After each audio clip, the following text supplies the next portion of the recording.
So இந்த mark 5ல் வந்து 2 healing miracle ஒன்று சேர்ந்து வருது. ஆனால் ரெண்டுமே வந்து வேற வேற நபருக்கு நடக்கிற ஒரு காரியம். வேதத்திலே வந்து பிடித்த one of the most favourites பேசேஜஸ்னா எனக்கு இதை தான் நான் சொல்லுவேன். ஏன்னா இங்கே ரெண்டுமே வந்து இம்பாசிபிள் கேஸ், ரெண்டுமே நடக்க முடியாத காரியம். ஒரு அம்மாவுக்கு வந்து 12 வருஷம் பெரும்பாடுன்னா அந்த அம்மாவுக்கு கான்ஸ்டன்ட்டாக வந்து ப்ளீடிங் இருந்துகிட்டே இருந்திருக்கு 12 வருஷம். ஸோ 12 வருஷம் இருக்குன்னா யோசிச்சு பாருங்க, அந்த அம்மா எந்த அளவுக்கு வீக்காக இருந்திருக்கும்.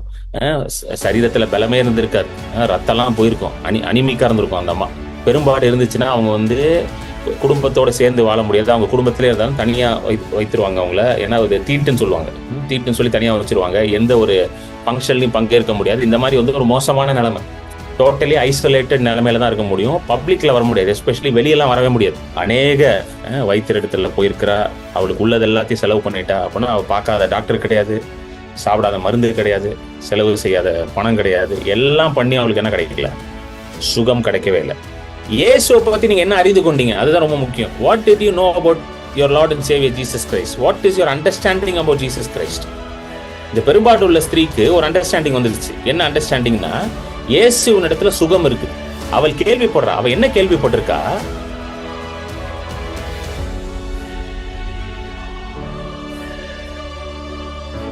சோ இத அவ கேள்விப்பட்ட உடனே பாருங்க, இத அவ கேள்விப்பட்ட உடனே வீட்டை விட்டு கிளம்பிட்டான். யூத மார்க்கத்தின்படி, நியாயப்பிரமாணத்தின்படி செய்யவே கூடாது. சோ இந்த அம்மா என்ன பண்ணிருக்கு? நியாயப்பிரமாணத்தை உடைச்சிக்கிட்டு வருது.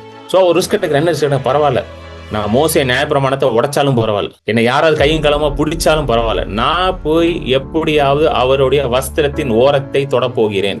எப்படியாவது அந்த ஜனக்கூட்டத்திற்குள்ள பூந்து நான் அந்த வஸ்திரத்தின் ஓரத்தை தொட்டால் என்று அவளுக்குள்ள அதை சொல்லிக்கிட்டே இருக்கிறான். அதை சொல்லி சொல்லி சொல்லி சொல்லி கடைசியில் என்ன ஆகுதுங்க? அவ சொன்னபடியே அப்படியே ஆயிடுச்சு. நீங்க எதை சொல்றீங்களோ, எதை கன்ஃபஸ் பண்றீங்களோ அது உங்களுக்கு அப்படியே நடக்குங்க. What you confess and what you speak will come to pass. சில பேர் என்ன நினைக்கிறாங்க, நிறைய ஜோம் பண்ணா சுகம் ஆயிடுவான்ட்டு. கிடையாது, எங்கேயுமே பைபிள் அப்படி போடவே இல்லை. சுகம் விசுவாசத்தினால் உண்டாகுது. சுகம் விசுவாசத்தினால் உண்டாகுது. நீங்க கதறனால, அழுது கதறனால சுகம் உண்டாகல. நல்லா புரிஞ்சுக்கோங்க.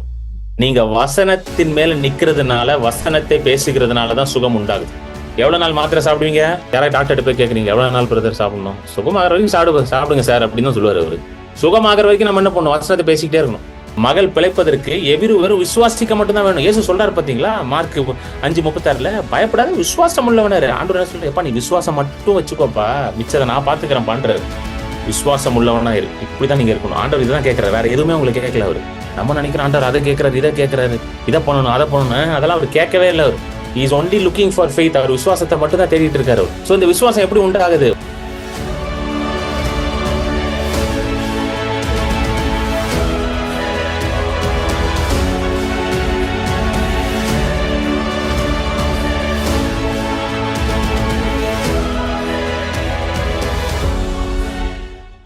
நம்ம தேவனுடைய வார்த்தைக்கு கடந்து போவோம். மார்க் எழுதின சுவிசேஷம், மார்க் 5:21 43. இயேசு படவில் ஏறி மறுபடியும் இக்கரைக்கு வந்து கடலோரத்தில் இருந்தபோது திரளான ஜனங்கள் அவரிடத்தில் கூடி வந்தார்கள். அப்பொழுது ஜெப ஆலய தலைவரில் ஒருவனாகிய யவீரு என்பவன் வந்து அவரை கண்டவுடனே அவர் பாதத்திலே விழுந்து, என் குமாரத்தி மரண அவஸ்தைப்படுகிறாள், அவள் ஆரோக்கியம் அடையும்படிக்கு நீர் வந்து அவள் மேல் உமது கைகளை வையும், அப்பொழுது பிழைப்பாள் என்று அவரை மிகவும் வேண்டிக் கொண்டான். அவர் அவனோட கூட போனார். திரளான ஜனங்கள் அவருக்கு பின் சென்று அவரை நெருக்கினார்கள்.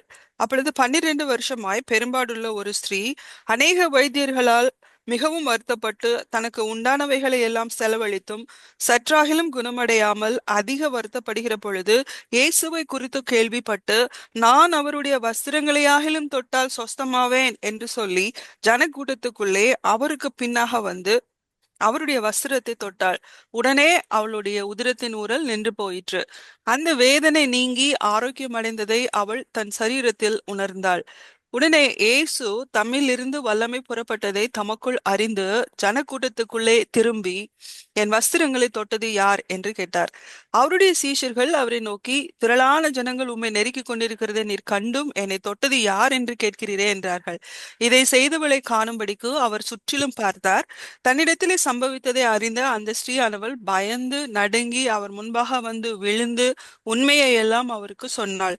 அவர் அவளை பார்த்து, மகளே, உன் விசுவாசம் உன்னை ரட்சித்தது, நீ சமாதானத்தோட போய் உன் வேதனை நீங்கி சுகமாயிரு என்றார். அவர் இப்படி பேசிக் கொண்டிருக்கையில் ஜெப ஆலய தலைவனுடைய வீட்டிலிருந்து சிலர் வந்து, உம்முடைய குமாரத்தி மரித்து போனாள், இனி ஏன் போதகரை வருத்தப்படுத்துகிறீர் என்றார்கள். அவர்கள் சொன்ன வார்த்தையை இயேசு கேட்டவுடனே ஜெப ஆலய தலைவனை நோக்கி, பயப்படாதே, விசுவாசம் உள்ளவனாய் இரு என்று சொல்லி, பேதுருவையும் யாக்கோபையும் யாக்கோபின் சகோதரன் யோவானையும் தவிர வேறொருவரும் தம்மோடே வருகிறதற்கு இடம் கொடாமல் ஜெப ஆலய தலைவனுடைய வீட்டிலே வந்து சந்தடியையும் மிகவும் அழுது புலம்புகிறவர்களையும் கண்டு உள்ளே பிரவேசித்து, நீங்கள் சந்தடி பண்ணி அழுகிறதென்ன? பிள்ளை மரிக்கவில்லை, நித்திரையாயிருக்கிறாள் என்றார். அதற்காக அவரை பார்த்து நகைத்தார்கள். எல்லாரையும் அவர் வெளியே போக பண்ணி, பிள்ளையின் தகப்பனையும் தாயையும் தம்மோடே வந்தவர்களையும் அழைத்து கொண்டு பிள்ளை இருந்த இடத்தில் பிரவேசித்து பிள்ளையின் கையை பிடித்து, தலிதா கூமி என்றார். அதற்கு, சிறு பெண்ணே எழுந்திரு என்று உனக்கு சொல்லுகிறேன் என்று அர்த்தமாம். உடனே சிறு பெண் எழுந்து நடந்தாள். அவள் 12 வயதுள்ளவளாயிருந்தாள். அவர்கள் மிகுந்த ஆச்சரியப்பட்டு பிரமித்தார்கள். அதை ஒருவருக்கும் அறிவியாதபடி அவர்களுக்கு உறுதியாக கட்டளையிட்டு அவளுக்கு ஆகாரம் கொடுக்கும்படி சொன்னார் என்பதே. ஆமென். ஸோ இந்த மார்க் 5ல வந்து 2 சம்பவங்கள் வந்து ஒன்று சேர்ந்து வருது. 2 சம்பவங்கள் ஒன்று சேர்ந்து வருது. 2 ஹீலிங் மிரக்கல் ஒன்று சேர்ந்து வருது. ஆனால் ரெண்டுமே வந்து வேற வேற நபருக்கு நடக்கிற ஒரு காரியம். மீன் ஸோ இட் இஸ் இன்டர்வீன்ட். ரெண்டுமே வந்து உள்ள, அதாவது ஒரு இன்டர்வீன்னா ஒரு 2 மேலே மேலே ஓவர்லேப் ஆகி வருது. ஸோ எப்படி ஸ்டார்ட் ஆகுதுன்னா, எவிரோட மகளுக்கு வந்து உடம்பு சரியில்லை. எவிரு வந்து ஒரு ஜெபால தலைவராக இருக்கிறார். மகளுக்கு உடம்பு சரியில்லை அப்படின்ட்டு ஸ்டார்ட் ஆகி, அந்த சுகம் நடக்கிறதுக்கு முன்பதாகவே, அந்த அற்புதம் நடக்கிறதுக்கு முன்பதாகவே நடுவுல வந்து ஒரு பெரும்பாடு உள்ள ஸ்திரீ வந்து இயேசுவை சந்திக்கிறார். அவளுக்கு வந்து அங்க சுகம் நடக்குது. அதுக்கப்புறம் எவிரோட மகளோட நிலைமை ரொம்ப மோசமாகி அவ இறந்து போய் அதுக்கப்புறம் சுகமாகிறார். ஸோ பேசிக்லி இது எப்படி ப்ரோக்ரஸ் ஆகுதுன்னு பார்த்தீங்கன்னா, ஒரு ஒரு ஒரு ஸ்திரீ வந்து வியாதியில இருந்து அந்த வியாதி நிமித்தம் மரித்து போறா. ஆனா இயேசு அங்க இருக்கிறதுனால மரணத்தை மாற்றி அங்க ஜீவனை கொண்டு வரார். அப்படிதான் போய் முடியுதாங்க. ரொம்ப அற்புதமான பகுதி இது. எனக்கு வேதத்திலே வந்து பிடித்த one of the most favourite பேசேஜஸ்னா எனக்கு இதை தான் நான் சொல்லுவேன். ஒன் ஆஃப் த மோஸ்ட், நிறைய நிறைய காரியங்கள் எனக்கு ஃபேவரட் இருக்கு உள்ள. ஆனால் அதில் ரொம்ப ஒன் ஆஃப் த மோஸ்ட், அதில் ஒரு ஃபேவரட் வந்து எனக்கு இது ரொம்ப பிடிக்கும். ஏன்னா இங்கே ரெண்டுமே வந்து இம்பாசிபிள் கேஸ், ரெண்டுமே நடக்க முடியாத காரியம். ஒரு அம்மாவுக்கு வந்து 12 வருஷம் பெரும்பாடுன்னா அந்த அம்மாக்கு கான்ஸ்டன்டா வந்து ப்ளீடிங் இருந்துட்டே இருந்திருக்கு 12 வருஷம். ஸோ 12 வருஷம் இருக்குன்னா யோசிச்சு பாருங்க, அந்த அம்மா எந்த அளவுக்கு வீக்கா இருந்திருக்கும். சரீரத்துல பலமே இருந்திருக்காது. ரத்தம்லாம் போயிருக்கும். அனிமிக்கா இருந்திருக்கும் அந்த அம்மா. ஒரு அயன் கண்டென்ட் இருந்திருக்காது. ஹீமோகுளோபின் லோவா இருந்திருக்கிறோம். எல்லாம் மோசமா இருந்திருக்கும். இது வந்து ஹெல்த் சைட்ல அந்த அம்மாவுக்கு எப்படி இருக்குது. இன்னொரு சைட்ல நீங்க பாத்தீங்கன்னா, பெரும்பாடு இருக்கிற ஸ்திரீகள் வந்து யூத கலாச்சாரத்தின்படி அவர்கள் வந்து தீட்டுள்ளவர்கள். பெரும்பாடு இருந்துச்சுன்னா அவங்க வந்து குடும்பத்தோட சேர்ந்து வாழ முடியாது. அவங்க குடும்பத்திலே இருந்தாலும் தனியா வைத்திருவாங்க அவங்கள. ஏன்னா அது தீட்டுன்னு சொல்லுவாங்க. தீட்டுன்னு சொல்லி தனியா வச்சிருவாங்க. எந்த ஒரு ஃபங்க்ஷன்லையும் பங்கேற்க முடியாது. இந்த மாதிரி வந்து ஒரு மோசமான நிலைமை. டோட்டலி ஐசோலேட்டட் நிலைமையில தான் இருக்க முடியும். பப்ளிக்ல வர முடியாது. எஸ்பெஷலி வெளியெல்லாம் வரவே முடியாது. இப்போ இந்த கதையில பாத்தீங்கன்னா நம்ம வெளியே வருது. இது வந்து யூத மார்க்கத்தின்படி, நியாயப்பிரமாணத்தின்படி செய்யவே கூடாது. ஸோ இந்த அம்மா என்ன பண்ணிருக்கு, நியாயப்பிரமாணத்தை உடச்சிக்கிட்டு வருது. அதுதான் இங்க இது லாவே பிரேக் பண்ணுது. நம்ம வெளியே வரவே கூடாது. She should not come out. அப்படி ஒரு இது. ஸோ 12 வருஷம் பெரும்பாட்டு. இன்னொரு பொண்ணு, அந்த பொண்ணுக்கு பாத்தீங்கன்னா 12 வயசு. ஸோ 12 தான் இங்க ஹைலைட்டு. 12 வருஷம் பெரும்பாடு, 12 வயசு பொண்ணு. கவனிச்சிங்களா? ரெண்டும் 12 தான் வருது. 12 சீஷர்கள், 12 கோத்திரங்கள், 12 வயது சிறுமி மரித்து போறா, திரும்ப உயிரோட எழும்புறா. 12 வருஷமாக பெரும்பாடு இருந்த ஸ்திரீ சுகமாகிறா. ஹல்லேலூயா. அப்புறம் இது எவ்வளவு ஒரு முக்கியமான பகுதி பாருங்க. ஆமென். அப்பொழுது 12 வருஷமாய் பெரும்பாடுள்ள ஒரு ஸ்திரீ அநேக வைத்தியர்களால் மிகவும் வருத்தப்பட்டு தனக்கு உண்டானவைகளை எல்லாம் செலவழித்தும் சற்றாகிலும் குணமடையாமல் அதிக வருத்தப்படுகிற பொழுது இயேசுவை குறித்து கேள்விப்பட்டு, நான் அவருடைய வஸ்திரங்களையாகிலும் தொட்டால் சொஸ்தமாவேன் என்று சொல்லி ஜனக்கூட்டத்துக்குள்ளே அவருக்கு பின்னாக வந்து அவருடைய வஸ்திரத்தை தொட்டாள். உடனே அவளுடைய உதிரத்தின் ஊரல் நின்று போயிற்று. அந்த வேதனை நீங்கி ஆரோக்கியம் அடைந்ததை அவள் தன் சரீரத்தில் உணர்ந்தாள். போதும் சிஸ்டர், போதும். 12 வருஷமா பிரச்சனை இருக்கு. ரொம்ப கிளியரா கொடுத்துருக்கு. ரொம்ப டீட்டெயிலா வந்து எழுதியிருக்காரு மார்க். அநேக வைத்தியரிடத்துல போயிருக்கிறா. அவளுக்கு உள்ளது எல்லாத்தையும் செலவு பண்ணிட்டா. அப்படின்னா அவள் பார்க்காத டாக்டர் கிடையாது, சாப்பிடாத மருந்து கிடையாது, செலவு செய்யாத பணம் கிடையாது. எல்லாம் பண்ணி அவளுக்கு என்ன கிடைக்கல, சுகம் கிடைக்கவே இல்லை. ஸோ இயேசுவை பற்றி கேள்விப்பட்ட உடனே அவளுக்குள்ள ஒரு பெரிய விசுவாசம் உண்டாயிடுச்சு. நல்லா புரியுங்க, நல்லா புரிஞ்சுக்கோங்க, ஒரு விஷயத்த நல்லா புரிஞ்சுக்கோங்க. இயேசுவை பற்றி நீங்க என்ன கேள்விப்படுறீங்க, அதுதான் முக்கியம். ஆமென். What is your knowledge about Jesus Christ? அவரை பத்தி நீங்க என்ன அறிஞ்சிருக்கீங்கன்றது தான் முக்கியம். ஆமென். நம்ம நிறைய பேர் என்ன நினைக்கிறோம்னா, இயேசு யார் அப்படின்னு கேட்டோம்னா உடனே நம்ம எல்லாருமே வந்து பரவலா சொல்ற ஆன்சர் என்னன்னு கேட்டீங்கன்னா, அவர் தான் மெய்யான தேவன் அப்படின்னு சொல்லுவோம்ல. யாரை கேட்டாலும் என்ன சொல்லுவோம்? He is the only living god brother. அவர் தான் மெய்யான தேவன். அவர் தான் இந்த முழு பிரபஞ்சத்தையும் அவர் தான் உண்டாக்கினார். வானத்தையும் பூமியும் பூமியில் உள்ள எல்லாவற்றையும் உண்டாக்கினவர் அவர் தான். மனுஷனையும் அவர் தான் உண்டாக்குனார் அப்படின்ற இந்த மாதிரி ஒரு காரியங்களை நம்ம தெளிவா சொல்லுவோம். அதுக்கு மேல கேட்டீங்கன்னு வச்சுக்கோங்களேன், இயேசு ஏன் இந்த உலகத்துக்கு வந்தார் அப்படின்னு கேட்டீங்கன்னா உடனே எல்லாரும் என்ன சொல்லுவாங்கன்னா, மனுஷன் பாவத்துல இருந்தான் பிரதர், அந்த பாவத்திலிருந்து அவனை மீட்டெடுத்து அவனை பரலோகத்துக்கு கொண்டு போகணும் பிரதர். ஸோ எதுக்கு நீங்க ரட்சிக்கப்பட்டீங்க அப்படின்னு கேட்டா அதுக்கும் நம்ம என்ன பதில் சொல்றோம்? நான் ரட்சிக்கப்பட்டது காரணம் ஒரு நாள் நான் பரலோகத்துக்கு போகணும் பிரதர். இந்த பூமி வந்து எனக்கு டெம்பரரி தான், ஆனா ஒரு நாள் நான் பரலோகத்துக்கு போகணும். எப்படியாவது நான் அந்த பரலோகத்தை போய் சேர்ந்துடணும். My destiny is heaven. நான் போய் சேர வேண்டிய இடம் வந்து பரலோகம். அதற்காக தான் இயேசு வந்தார். பரலோகத்துக்கு கொண்டு போவதற்காக தான் இயேசு வந்தார். பரலோகத்துக்கு என்னை போய் சேர்ப்பதற்காக தான் இயேசு வந்தார் அப்படின்ற இது வந்து எல்லா கிறிஸ்தவங்களும் சொல்றாங்க. No matter who they are. சபைக்கு போறவங்களும் இதுதான் சொல்றாங்க, சபைக்கு போகாதவங்களும் இதான் சொல்றாங்க. ரொம்ப ஸ்பிரிச்சுவலா இருக்கவங்களும் இதை தான் சொல்றாங்க. பெருசா பைபிள் படிக்கல, அதெல்லாம் ஒன்றும் பண்ணல பிரதர், அவங்களும் இதான் சொல்றாங்க. ஒரு நாள் பரலோகத்துக்கு போகணும் பிரதர், அதுக்கு தான் இயேசு வந்தார் பிரதர், இதான் சொல்றோம். ஆனா இந்த அறிவு நமக்கு சுகத்தை கொடுக்கறது இல்லை. கவனிச்சு பாத்தீங்களா? ஒரு நாள் நான் பரலோகத்துக்கு போக உட்காந்துட்டு இருக்கோம், ஆனா சுகமாகுதா? சுகம் நடக்க மாட்டேங்குது. ஏன் நடக்க மாட்டேங்குது? ஏன்னா மைண்ட் ஃபுல்லா எங்க உட்காந்துருக்கு? பரலோகத்துக்கு போகணும் தான் உட்காந்துருக்கு. கரெக்டா? பரலோகத்துக்கு போகணும், எப்படியாவது போயிடணும், இதுதான் யோசிச்சுக்கிட்டே இருக்கு. சோ இயேசுவை பத்தி நீங்க என்ன அறிந்து கொண்டீங்க, அதுதான் ரொம்ப முக்கியம். What did you know about your Lord and Xavier Jesus Christ? What is your understanding about Jesus Christ? இந்த பெரும்பாடு உள்ள ஸ்திரீக்கு ஒரு அண்டர்ஸ்டாண்டிங் வந்துருச்சு. என்ன அண்டர்ஸ்டாண்டிங்னா, இயேசுவின் இடத்துல சுகம் இருக்கு. ஹல்லேலூயா. அவள் கேள்விப்படுறா. அவ என்ன கேள்விப்பட்டிருக்கா? இயேசு போற இடத்துல எல்லாம் வந்து சுகமாக்குறாருங்க, பிசாசுகளை துரத்துறாருங்க. மத்தேயுல வந்து எழுதப்பட்டிருக்கு, அவர் கீர்த்தி வந்து அந்த இடம் முழுவதும் பரவிச்சான். His fame spread across the land. என்ன ஃபேம்? பிசாசுகளை துரத்துறாரு, வியாதியஸ்ல சுகமாக்குறாரு, வார்த்தையின் மூலமாக அற்புதங்களை செய்கிறார். இந்த கீர்த்தி, இந்த வார்த்தை, இந்த ஃபேம் தான் அவரை பற்றி அந்த தேசம் முழுவதும் பரவிச்சு. ஹல்லேலூயா. சோ இத அவ கேள்விப்பட்ட உடனே பாருங்க, இத அவ கேள்விப்பட்ட உடனே வீட்டை விட்டு கிளம்பிட்டான். ஏன் இயேசு வந்து இந்த இடத்துல வந்து பாத்தீங்கன்னா பயங்கரமா கிரெடிட் பண்றாரு. அந்த அம்மா வந்து பயங்கரமா மெச்சிக்கிறாரு ஆண்டவர். ஒரு இடத்துல கூட இந்த இடத்துல ஆண்டவர் வந்து நான் பண்ண பத்தியா, என்கிட்ட வல்லம் இருந்துச்சு பத்தியா, அதெல்லாம் ஒண்ணுமே பேசல அவரு. இந்த அம்மாவை தான் பயங்கரமா அப்ரிஷியேட் பண்றாரு. இந்த வீடியோல ரொம்ப அழகா பார்த்தோம்ல, இயேசு வந்து ரொம்ப நேரம் செலவிட்டு அந்த அம்மாட்ட பேசுறாரு. ஏன்னா பைபிள் அப்படிதான் போட்டிருக்கு. நீங்க தொடர்ந்து படிச்சீங்கன்னா 29 இருந்து படிங்க, 30 இருந்து படிங்க, 5:30 இருந்து. உடனே இயேசு தம்மிலிருந்து வல்லமை புறப்பட்டதை தமக்குள் அறிந்து ம், ஜனக்கூட்டத்துக்குள்ளே திரும்பி, என் ம், வஸ்திரங்களை தொட்டது யார் என்று கேட்டார். ம், அவருடைய சீஷர்கள் அவரை நோக்கி, திரளான ஜனங்கள் உம்மை நெருக்கிக் கொண்டிருக்கிறதை நீர் கண்டும் என்னை தொட்டது யார் என்று கேட்கிறீரே என்றார்கள். இதை ஆ, செய்தவளை காணும்படிக்கு அவர் சுற்றிலும் பார்த்தார். ஆ, தன்னிடத்திலே சம்பவித்ததை அறிந்த அந்த ஸ்திரீயானவள் பயந்து நடுங்கி அவர் முன்பாக வந்து விழுந்து உண்மையை எல்லாம் அவருக்கு சொன்னாள். ம். அவர் அடுத்து, அவளை பார்த்து, மகளே, உன் விசுவாசம் உன்னை ரட்சித்தது. நீ சமாதானத்தோடே போய் உன் வேதனை நீங்கி சுகமாயிரு என்றார். போதும். உன் விசுவாசம் உன்னை ரட்சித்தது, நீ சமாதானத்தோடே போ அப்படின்றார் ஆண்டவர். சோ இந்த இடத்துல வந்து இந்த அம்மாக்கு வந்து சுகம் கிடைச்சது காரணம் என்னது? இது நான் சொல்லல, இயேசு கிறிஸ்து சொல்றாரு. அந்த அம்மாவோட விசுவாசம்.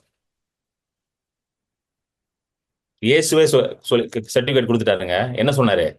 உன் விசுவாசம், it is your faith my daughter அப்படின்றாரு. உன் விசுவாசமா? ஏன் அவர் வந்து சொல்லியிருக்கலாம்ல, பாரு நான் எவ்வளவு வல்லமை உள்ள தேவ மனிதர், எனக்குள்ள இருந்து அபிஷேகம் புறப்பட்டு போய் உன்னை தொட்டு சுகமாக்கிச்சு, நீ சரியான இடத்துக்கு தான் வந்து இருக்கிற, நல்ல சமயம் நீ ஏன் சட்டையை சொட்ட, தப்பி தவறி இந்த பேதரோட சட்டையை தொட்டு இருந்தனா என்ன ஆயிருக்கும் உனக்கு?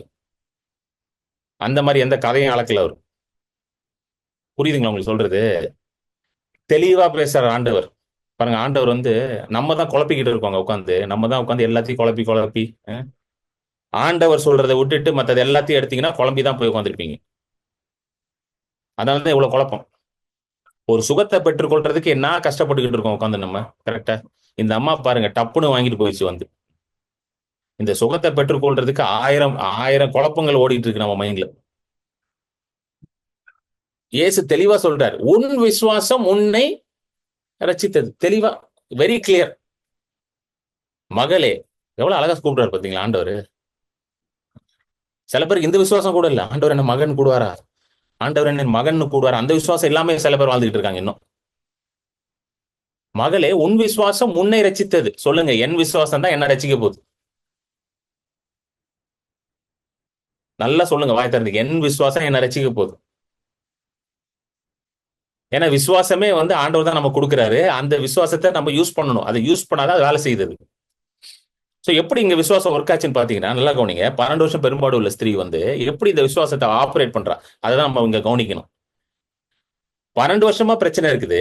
ஆனா இந்த அம்மா என்ன பண்ணுதுன்னு பாத்தீங்கன்னா, இயேசுவை பற்றி அறிந்தவுடன், அதாவது இயேசுவின் இடத்துல போறவங்க எல்லாம் சுகமாகறாங்கன்ற அந்த சத்தியம் அவளுக்குள்ள வந்த உடனே அவ என்ன பண்றான்னா, ஒரு ஸ்டெப் ஆஃப் ஃபெய்த் எடுக்கிறா. அதுதான் இங்க ரொம்ப முக்கியம்.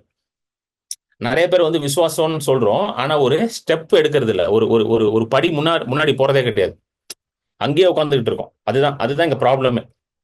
ஒரு ஸ்டெப் ஆஃப் ஃபெய்த் எடுத்துட்டா என்ன பண்றான்னா, ஓகே, அவளுக்கு என்ன நியூஸ் வருதுன்னா, இயேசுவின் இடத்துல போறவர்கள் சுகமாகிறார்கள். இதுதான் நியூஸ் வருது. நல்லா கவனிங்க. If you go to Jesus, you will receive healing. நான் இயேசுவின் இடத்துல போனேன் அப்படின்னா என்னது? I have to go and see him. நான் ஒரு இடத்துக்கு போகணும் அப்படின்னா நான் ஒரு இடத்துக்கு போகணும். இயேசு என் வீட்டுக்கு வந்து வரப்போறது இல்லை இப்போ. சரிங்களா? அவர் வந்து எல்லார் வீட்டுக்கும் போறதுக்கு ஒரு டைம் கிடையாது அவருக்கு இப்போ. அவர் ஒரு இடத்துல மீட்டிங் நடத்துறாரு, ஒரு கிராமத்துல ஊழியம் பண்ணிட்டு இருக்கிறாரு. அந்த இடத்துக்கு நான் போகணும். இதுதான் வந்து அவளுக்கு ஃபர்ஸ்ட் அவ மைண்ட்ல ஃபிக்ஸ் பண்றா. ஓகே, இயேசுட்ட சுகம் இருக்கு. ஸோ ஃபர்ஸ்ட் ஸ்டெப் என்ன பண்ணணும்? இயேசு கிட்ட போனா எனக்கு சுகம் கிடைக்கும். இந்த நியூஸ் அவளுக்கு வருது. If you meet Jesus, you will receive healing. சரிங்களா? இதான் ஸ்டெப், ஃபர்ஸ்ட் ஸ்டெப். ஸோ இப்போ இயேசுவை மீட் பண்ணணும்னா அவ என்ன பண்ணணுங்க? முதல்ல வீட்டை விட்டு வெளியே கிளம்பணும் அவ. ஆமென். அவ வீட்டை விட்டு வெளியே வரணும். வீட்டை விட்டு வெளியே வர்றதுக்கு இவளுக்கு பெர்மிஷன் கிடையாது. இவ வீட்டை விட்டு வெளியே வரக்கூடாது. ஏன்னா மோசேயின் நியாய பிரமாணத்திற்கு கீழ பெரும்பாடு உள்ள ஒரு ஸ்திரீ வந்து அசுத்தமான ஸ்திரீ என்று கருதப்பட்டவள், தீட்டுள்ளவள், அசுத்தமானவள். அவளை வந்து வீட்டை விட்டு வெளியெல்லாம் அலோவ் பண்ண மாட்டாங்க. போகவும் கூடாது. முதல்ல அலோவ் பண்றதோட போகவும் கூடாது. அப்படி பார்த்தாங்கன்னா இட் இஸ் a பிக், அது ஒரு பெரிய குற்றம் மாதிரி அது. சரிங்களா? சோ வீட்டை விட்டு அவன் முதல்ல வெளியே போக கூடாது. சோ இந்த மாதிரி ஒரு சூழ்நிலையில அவன் என்ன ஒரு ஒரு ஒரு ஒரு ஒரு ஒரு ஒரு ரிஸ்க் எடுக்கிறா. அதாவது ஃபெய்த்தே வந்து நிறைய நேரம் ரிஸ்க் எடுக்கிற மாதிரி தான். நிறைய பேர் வந்து நினைக்கிறாங்க ஃபெய்த்ல வந்து ரிஸ்க் இல்லைன்னு. ஃபெய்த்ல தான் பயங்கர ரிஸ்க் இருக்குது. ஆனா அந்த ரிஸ்க் யாரை நம்பி எடுக்கிறீங்க? கர்த்தரை நம்பி எடுக்கிறீங்க. ஹalleluya. உங்களை நம்பி ரிஸ்க் எடுக்கல, உங்களுடைய சுயத்தை நம்பி நீங்க ரிஸ்க் எடுக்கல, கர்த்தரை நம்பி ரிஸ்க் எடுக்கிறீங்க நீங்க. அதுதான் விசுவாசமே.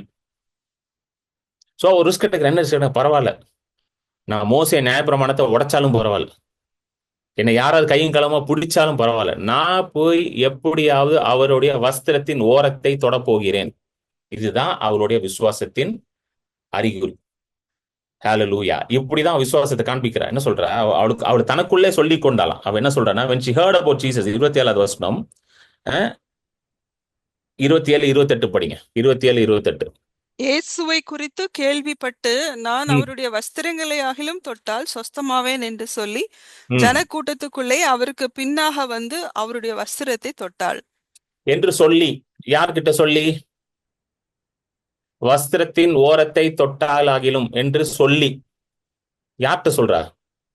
தனக்குத்தானே சொல்லி. ரொம்ப முக்கியம். உங்ககிட்ட நீங்க என்ன சொல்றீங்கன்றது ரொம்ப முக்கியம். ஹalleluya. கவலைப்படுறோம் பாத்தீங்களா? கவலைப்படுறோம், வருத்தப்படுறோம்ல, அதுவும் வந்து நீங்க சொல்றீங்க. யார்கிட்ட சொல்றீங்க தெரியுமா? உங்ககிட்டே தான் நீங்க சொல்லிக்கிறீங்க. அது தெரியுமா உங்களுக்கு? ஏன் வந்து விசுவாசம் வேலை செய்ய மாட்டேங்குது நிறையன்னா, நிறைய நேரம் வந்து கவலையும் வருத்தத்தையும் நம்ம என்ன பண்ணிட்டு இருக்கோம்? ஆப்ரேட் பண்ணிட்டு இருக்கோம். அவிசுவாசத்துல வாழ்ந்து கொண்டிருக்கிறோம். விசுவாசம் அவிசுவாசம் ரெண்டு இருக்குது. விசுவாசம் அவிசுவாசம், ஃபெய்த் அன்பிலீஃப். அன்பிலீஃபும் இதே மாதிரி தான் ஆப்ரேட் ஆகுது. ஆனா எதை சொல்றீங்கன்னு தான் முக்கியம். எதை சொல்றீங்களோ அதுக்கேத்த மாதிரி விசுவாசம் ஆப்ரேட் ஆகும். இப்போ நீங்க சொல்றதை வச்சுதான் அது விசுவாசமா அவிசுவாசமான்னு இருக்கும். பாருங்க, இயேசு வந்து மலை பிரசங்கத்துல சொல்றாரு. வாங்க, மத்தேயு 6, மத்தேயு 6ல 31வது வசனம் வந்துருங்க. ஆகையால் எண்ணத்தை உண்போம், எண்ணத்தை குடிப்போம், எண்ணத்தை உடுப்போம் என்று கவலைப்படாதிருங்கள். என்று இவைகளை எல்லாம் அஞ்ஞானிகள். கவலைப்படாதிருங்கள் தான் தமிழ்ல வருது. நீங்க வந்து இங்கிலீஷ்ல போட்டீங்கன்னா 31 பாருங்க. எண்ணத்தை உண்போம் எண்ணத்தை புசிப்போம் என்று சொல்லி, இங்கிலீஷ்ல பாருங்க கரெக்டா வருது. எப்படி வருது? therefore do not worry saying. தமிழ்ல வந்து அந்த சேயிங்க விட்டுட்டாங்க, சொல்லின்றதை விட்டுட்டாங்க. கவலைப்படும்போது எப்படி சொல்றோம்? சொல்லிட்டே இருக்கிறோம். டாக்டர் ரிப்போர்ட் கொடுத்தா ரிப்போர்ட்டே சொல்லிட்டு இருக்கோம் உட்காந்து திரும்ப திரும்ப. டாக்டர் சொல்லிட்டார் பிரதர், டாக்டர் சொல்லிட்டார் பிரதர், அவர் பெரிய டாக்டர் பிரதர், அவரு தான் வந்து சிட்டிலே பெஸ்ட் டாக்டர் பிரதர், அவரே சொல்லிட்டார் பிரதர், அவரே சொல்லிட்டார் பிரதர். அவர் சிட்டிலே பெஸ்டா இருக்கலாம், ஆனா என் தேவன் தான் எல்லாரோடையும் பெஸ்டான பெஸ்ட் டாக்டர். புரியுதுங்களா? நீங்க போற டாக்டர் கொம்பாதி கொம்பனா கூட இருக்கலாம். I don't care. My Jesus is the best doctor for you. என்ன டாக்டர் என்ன வேணா சொல்லிட்டு, ரிப்போர்ட் என்ன வேணா சொல்லிட்டோம், அது ஃபைனல் கிடையாது. ஆனா நாம என்ன பண்றோம்? அந்த ரிப்போர்ட் எடுத்து வச்சுட்டு அவர் சொல்லிட்டார் பிரதர், ரிப்போர்ட் சொல்லிருச்சு பிரதர், அதை வேற பார்த்து நான் 100 பேருக்கு அதை 100 பேருக்கு நம்ம வேற சொல்றது. அது எப்படி சொல்றது? 100 பேருக்கு நம்ம வாய்த்தனம் சொல்றது. ப்ரேயர் ரிக்வெஸ்ட் அனுப்பும் போதே நிறைய பேர் என்ன பண்ணிடுறாங்க, 100 பேருக்கு அனுப்பி விட்டுறாங்க, 100 குரூப்புக்கு அனுப்பி விட்டுட்டு இதுதான் டாக்டர் சொன்னான்னு சொல்லி அது திரும்ப 100 வாட்டி டாக்டர் சொன்னதே அறிக்கை பண்ணி தான் ப்ரேயர் ரிக்வெஸ்ட் அனுப்புறது. கவனிச்சிருக்கீங்களா? இப்ப எனக்கு தலை வலிக்குன்னு வச்சுக்கோங்களேன், நான் உங்களுக்கு அனுப்புறேன் ப்ரேயர் ரிக்வெஸ்ட், எனக்கு தலை வலிச்சுக்கிட்டே இருக்கு, நேத்துல இருந்து வலிக்குது, இங்க வலிக்குது, நடுவுல வலிக்குது அப்படின்னு சொல்லி இதுக்காக ஜோம் பண்ணிக்கோங்க. அப்படின்னு எத்தனை பேர்ட்ட சொல்றது? 100 பேர்கிட்ட சொல்றது, 100 ப்ரேயர் மீட்டிங்ல போய் சொல்றது. முதல்ல வந்து வியாதியை பத்தி பேசவே கூடாது நம்ம. அதுதான் விசுவாசம். எதை பேசணும்? சுகமாகறத மட்டும் தான் பேசணும். நீங்க வியாதியை பத்தி பேசி என்னங்க நடக்க போகுது? நீங்களே சொல்லுங்க. நான் கேட்கிறேன் உங்ககிட்ட, வியாதி பத்தி பேசுறதுனால உங்களுக்கு என்ன நடக்க போகுது? ஒண்ணும் நடக்க போறது இல்லை. Is anything going to happen talking about the sickness? Nothing is going to happen. ஒண்ணுமே நடக்க போறது இல்லை. இன்ஃபேக்ட் வந்து வியாதியை பத்தி பேச பேச பேச அவிசுவாசம் இன்னும் ஸ்ட்ராங் ஆயிட்டே தான் போகும். நீங்க எதை சொல்றீங்களோ அது ஸ்ட்ராங் ஆகும். சோ அதுதான் மத்தேயு 6ல சொல்றாரு, எண்ணத்தை உண்போம் எண்ணத்தை குடிப்போம் எண்ணத்தை புசிப்போம் என்று சொல்லி. therefore do not worry saying what shall we eat, what shall we drink, what shall we wear, saying. இப்போ என்னத்தை சாப்பிடுவேன், என்னத்தை குடிப்பேன், ஃபியூச்சர் என்ன ஆகும், பிள்ளைங்களுக்கு என்ன ஆகும், என் சரீரம் என்ன ஆகும், அது என்ன ஆகும், அது ஆகும் சொல்லிக்கிட்டே இருந்தீங்கன்னா அவிசுவாசத்தை கட்டிக்கிட்டே இருக்கிறீங்க. அதை விட்டுட்டு கர்த்தரன் மேய்ப்பரா இருக்கிறான், நான் ஒண்ணுக்கும் குறைபட மாட்டேன், அவர் தழும்புல நான் சுகமானேன், அவர் தாமே என் பலவீனங்களை ஏற்றுக்கொண்டார், என் நோய்களை சுமந்தார் என்று அவரோட வசனத்தை சொன்னீங்கன்னா எதை பில்ட் பண்றீங்க? இப்போ விசுவாசத்தை பில்ட் பண்றீங்க. சோ பெரும்பாடுள்ள ஸ்திரீ என்ன பண்றா? விசுவாசத்தை பில்ட் பண்றா. திரும்ப வந்துருங்க மார்க் 5:27 வந்து அவர் என்ன சொல்றா? அவளுக்குள்ள சொல்லிக்கிறா, ரிவர்ஸ் பண்ணிக்கிறா. அவன் சொல்லிக்கிட்டே இருக்கிறான், எப்படியாவது போய் அவர் வஸ்திரத்தின் ஓரத்தை நான் தொட்டால், எப்படியாவது அந்த ஜனக்கூட்டத்திற்குள்ள பூந்து நான் அந்த வஸ்திரத்தின் ஓரத்தை தொட்டால் என்று அவளுக்குள்ள அதை சொல்லிக்கிட்டே இருக்கிறா. அதான பார்த்தோம் அந்த வீடியோல. அந்த அம்மா எல்லாரும் தடுக்கிறாங்க, ஆனாலும் எப்படியாவது சின்னதா லைட்டா நான் போய் தொட்டா கூட போதுமே, ஒரு அவருடைய வஸ்திர ஓரத்தை நான் தொட்டால் போதுமே. அத சொல்லி சொல்லி சொல்லி சொல்லி கடைசியில் என்ன ஆகுதுங்க? அவ சொன்னபடியே அப்படியே ஆயிடுச்சு. நீங்க எதை சொல்றீங்களோ, எதை கன்ஃபர்ஸ் பண்றீங்களோ அது உங்களுக்கு அப்படியே நடக்குங்க. ஹல்லேலூயா. What you confess and what you speak will come to pass. ஏன்னா நீங்க எதை பேசுறீங்க? வசனத்தை எடுத்து பேசுறீங்க. வசனத்தை ஒருத்தன் அறிக்கை செய்யும் பொழுது, வசனத்தை ஒருத்தன் வந்து திரும்ப திரும்ப திரும்ப திரும்ப பேசும் பொழுது, வசனத்தின் மேல ஒருத்தன் தியானமா இருக்கும் பொழுது அந்த வசனம் அவன் வாழ்க்கையில வந்து நிறைவேறும். இததான் வந்து நம்ம வேதத்துல முழுசும் பாக்குறோம். நம்ம ஆண்டவர் பேசுறத ஆண்டவர் உண்டாக்குறாரு.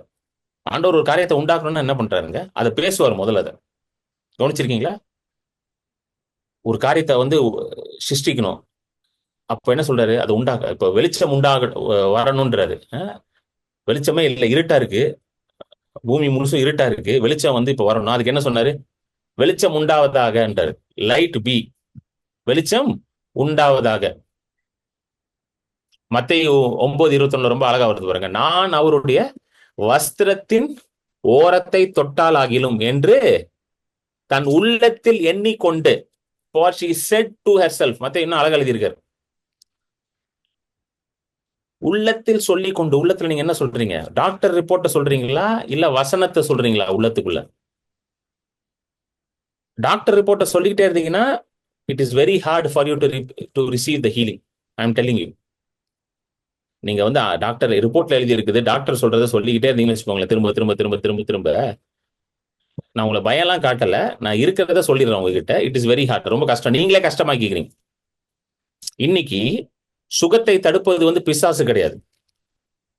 உங்க சுகத்தை தடுப்பது பிசாசே கிடையாதுங்க. பிசாசுக்கு என்ன வல்லமே கிடையாது. பிசாசை தான் ஆண்டவர் வந்து சிலுவையிலே ஜெயிச்சிட்டாரு. மரணத்தின் அதிபதியான பிசாசை தம்முடைய மரணத்தினால் ஜெயித்தார்னு எபிரேயர் 2 தெளிவா வசனம் போட்டிருக்கு. எப்போ ஜெயித்தார்? சிலுவையிலே ஜெயிச்சிட்டாரு. அவனுக்கு வல்லமே இல்லை. ஆனா என்னுடைய சுகத்தை நான் எப்படி தடுக்கிறேங்க? என் வாயை வச்சுதான் நான் தடுக்கிறேன். என் வாயில நான் என்ன பேசுறேன்னா அதுதான் என் சுகத்தை கொண்டு வருது. என் வாயில நான் என்ன பேசுறேன் அதுதான் என் சுகத்தையும் தடுக்குது. ஹல்லேலூயா. Nobody is stopping my healing. சில பேர் என்ன நினைக்கிறாங்க, நிறைய ஜோம் பண்ணா சுகமாயிருவான்ட்டு. கிடையாது, எங்கேயுமே பைபிள் அப்படி போடவே இல்லை. சுகம் விசுவாசத்தினால் உண்டாகுது. சுகம் விசுவாசத்தினால் உண்டாகுது. நீங்க கதறனால, அழுது கதறனால சுகம் உண்டாகல. நல்லா புரிஞ்சுக்கோங்க. நீங்க ஃபாஸ்டிங் பிரேயர் பண்றதுனால சுகம் உண்டாகல. நீங்க வசனத்தின் மேல நிக்கிறதுனால, வசனத்தை பேசுகிறதுனாலதான் சுகம் உண்டாகுது. இப்ப சில பேர் சொல்லுவாங்க, பிரதர் எனக்கு வந்து பலவீனமா இருக்கு அப்படின்னு சொல்லுவாங்க. நான் எல்லாத்தையும் சொல்றது ஒரே காரியம் தான், எடுத்து வசனத்தை பேசுங்க. பலவீனத்தை பேசாதீங்க, வசனத்தை பேசுங்க. வேற வேற வேற ரூட்டே கிடையாது, ஒரே ரூட்டு தான். எந்த வியாதியை நீங்க வந்து என்கிட்ட சொன்னாலுமே, எந்த ரிப்போர்ட்டை கொண்டு வந்து என்கிட்ட காமிச்சாலுமே, நான் ஒரே ரூட்டு தான் உங்களுக்கு காட்ட முடியும். ஏன்னா அது ஆண்டவர் போட்ட ரூட்டு. ஆண்டவர் போட்ட ரூட்டை தவிர வேற ரூட் எனக்கு சொல்ல தெரியாது. வசனத்தை எடுத்து படிங்க, வசனத்தை அறிக்கை செய்யுங்க. என்ன வசனம் அப்படின்னு தெரியலன்னு என்கிட்ட கேட்டீங்கன்னா, அதுக்கு என்கிட்ட இருக்கு கன்ஃபெஷன், நான் வச்சிருக்கிறேன், உங்களுக்கு நான் அனுப்பி விடுறேன். அதை எடுத்து படிச்சுக்கிட்டே இருங்க. எவ்வளவு நேரம் படிக்கணும் பிரதர்? எவ்வளவு நாள் படிக்கணும் பிரதர்? சுகம் உண்டாகிற வரைக்கும் படிச்சுக்கிட்டு தான் இருக்கணும். எவ்வளவு நாள் மாத்திரை சாப்பிடுவீங்க? யாராவது டாக்டர்கிட்ட போய் கேட்குறீங்க, எவ்வளவு நாள் பிரதர் சாப்பிடணும்? சுகமாகிற வரைக்கும் சாப்பிடுங்க சார் அப்படின்னு தான் சொல்லுவார் அவரு. சுகமாகிற வரைக்கும் நம்ம என்ன பண்ணணும்? வசனத்தை பேசிக்கிட்டே இருக்கணும். எத்தனை பேருக்கு புரியுது? வாழ்நாள் எல்லாம் வசனத்தை பேசிட்டு இருக்கணும். சுகமாகிற வரைக்கும் கூட கிடையாதுங்க. சுகமான பிறகும் வசனம் பேசணும். ஏன்னா மனுஷன் 54 தேவனுடைய வாயிலிருந்து புறப்படுகிற ஒவ்வொரு வார்த்தையினாலதான் பிழைப்பான்னு இயேசுவே சொல்லிட்டாரு. அப்பனா நான் இந்த பூமியில இருக்கிற வரைக்கும் நான் டெய்லி ஏதோ உட்காந்து ஏதோ அறிக்கை செஞ்சுக்கிட்டே இருக்கணும். வசனத்தை அறிக்கை செய்து கொண்டே இருக்க வேண்டும். வியாதி இருக்குதா இல்லையான்றது முக்கியம் இல்ல. வியாதி இருக்கும் போது அறிக்கை செய்யணும், வியாதி இல்லாத போது அறிக்கை செய்யணும். ஏன்னா என்னுடைய வாழ்க்கைக்கே எனக்கு தேவை தேவனுடைய வார்த்தையும் வசனம் தான். இதனாலதான் இயேசு அந்த ஸ்திரியை பார்த்து ரொம்ப அழகா சொல்றாரு, மகளே உன் விசுவாசம் தான்மா அப்படின்ட்டு. நீ அறிக்கை பண்ண பத்தியா, நீ உன் மனசுல நினைச்ச பத்தியா, நீ தியானம் பண்ண பத்தியா, அந்த வசனத்தின் மூலமா தான் நீ சுகமாகிட்ட. இது உன் விசுவாசத்தினால நடந்தது. அதனால நீ சமாதானத்தோட போ, வேதனை நீங்கி நீ சுகமா இருப்பாய் அப்படின்ட்டு. ஹல்லேலூயா, ஆமென். இப்போ எவிரு கதைக்கு வந்தீங்கன்னா பாருங்க, திருப்பி மார்க் 5க்கு வந்தீங்கன்னா, எவிரு வந்து 22வது வருஷம் மார்க் 5:22 தான் வராரு. வந்துட்டு இயேசுவோட காலில் வந்து விழுறாரு. எவிரு வந்து ஒரு பெரிய மனுஷன். மார்க் 5:22 ரொம்ப பெரிய அளவு, சாதாரணலாம் கிடையாது. ஜெப ஆலய தலைவர்னு போட்டிருக்கு. அப்படின்னா வந்து ஜெப ஆலயங்களுக்குலாம் ஒரு தலைவர், ஒரு பெரிய போஸ்ட்ல இருக்கிறாரு அவர். சரிங்களா? யூத மார்க்கத்துல ஒரு பெரிய பொசிஷன்ல இருக்கிறாரு. அவர் வந்து இயேசுவோடைய கால்கள்ல விழுறார். யூதர்கள் வந்து அடுத்தவங்க காலெல்லாம் அவ்வளவு ஈஸியா விழ மாட்டாங்க. ஏன்னா நியாயப்பிரமாணத்தின்படி போட்டிருக்குல்ல, நீ யாரையும் வணங்கக்கூடாது, தேவனை மட்டும்தான் வணங்கணும். அவரே தேவன், அவரை மட்டும்தான் நீ வணங்கணும். யார் காலையெல்லாம் போய் விழுந்துட்டு இருக்கக்கூடாது. ஆனா இவர் வந்து இயேசுவோட கால விழுறாருன்னா, அவர் இயேசுவை வந்து மேசியா என்று அறிந்திருக்கிறார். ஃபர்ஸ்ட் இது, he had a revelation, Jesus is Christ, Jesus is the Messiah. அவர் தான் கிறிஸ்து என்ற அந்த வெளிப்பாடு வந்திருக்கு அவருக்கு. அதனால ஒரு ஜெப ஆலய தலைவர் வந்து காலில் விழுறாரு. It's not normal thing. அவர் காலில் விழுறது வந்து, காலில் விழுறா என்ன சொல்றாரு? கம்ப்ளீட்டா சரண்டர் பண்றேன்றாரு. நான் என்னுடைய வாழ்க்கையை உங்ககிட்ட சரண்டர் பண்ற ஆண்டவரேன்னு அர்த்தம். அதுதான் காலில் விழுறாரு வந்து, நான் உங்களை சேவிக்கிறேன்.